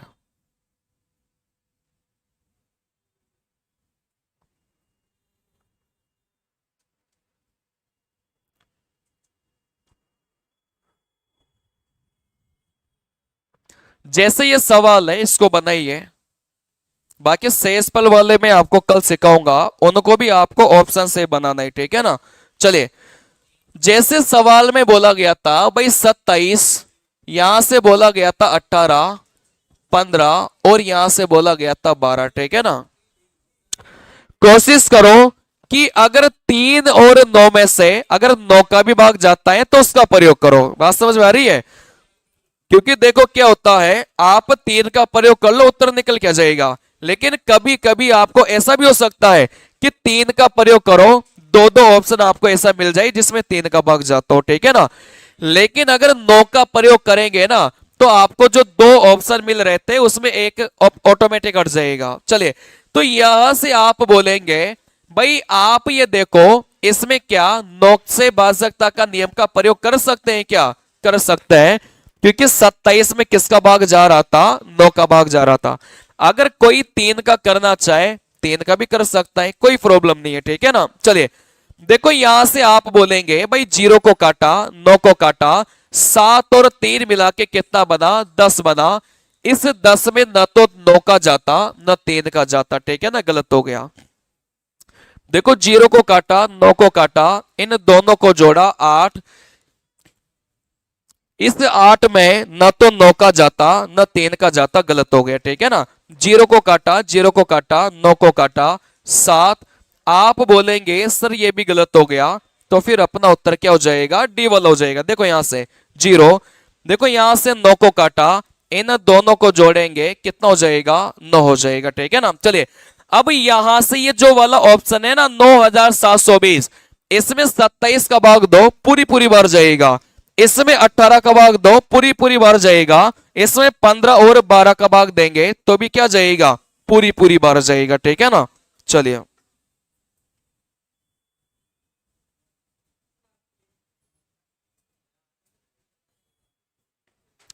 चलिए बाकी सवालों को कल करेंगे, अभी शेषफल वाले सवाल मिलेंगे इसमें आपको कई सारे, ठीक है ना। चलिए थैंक यू।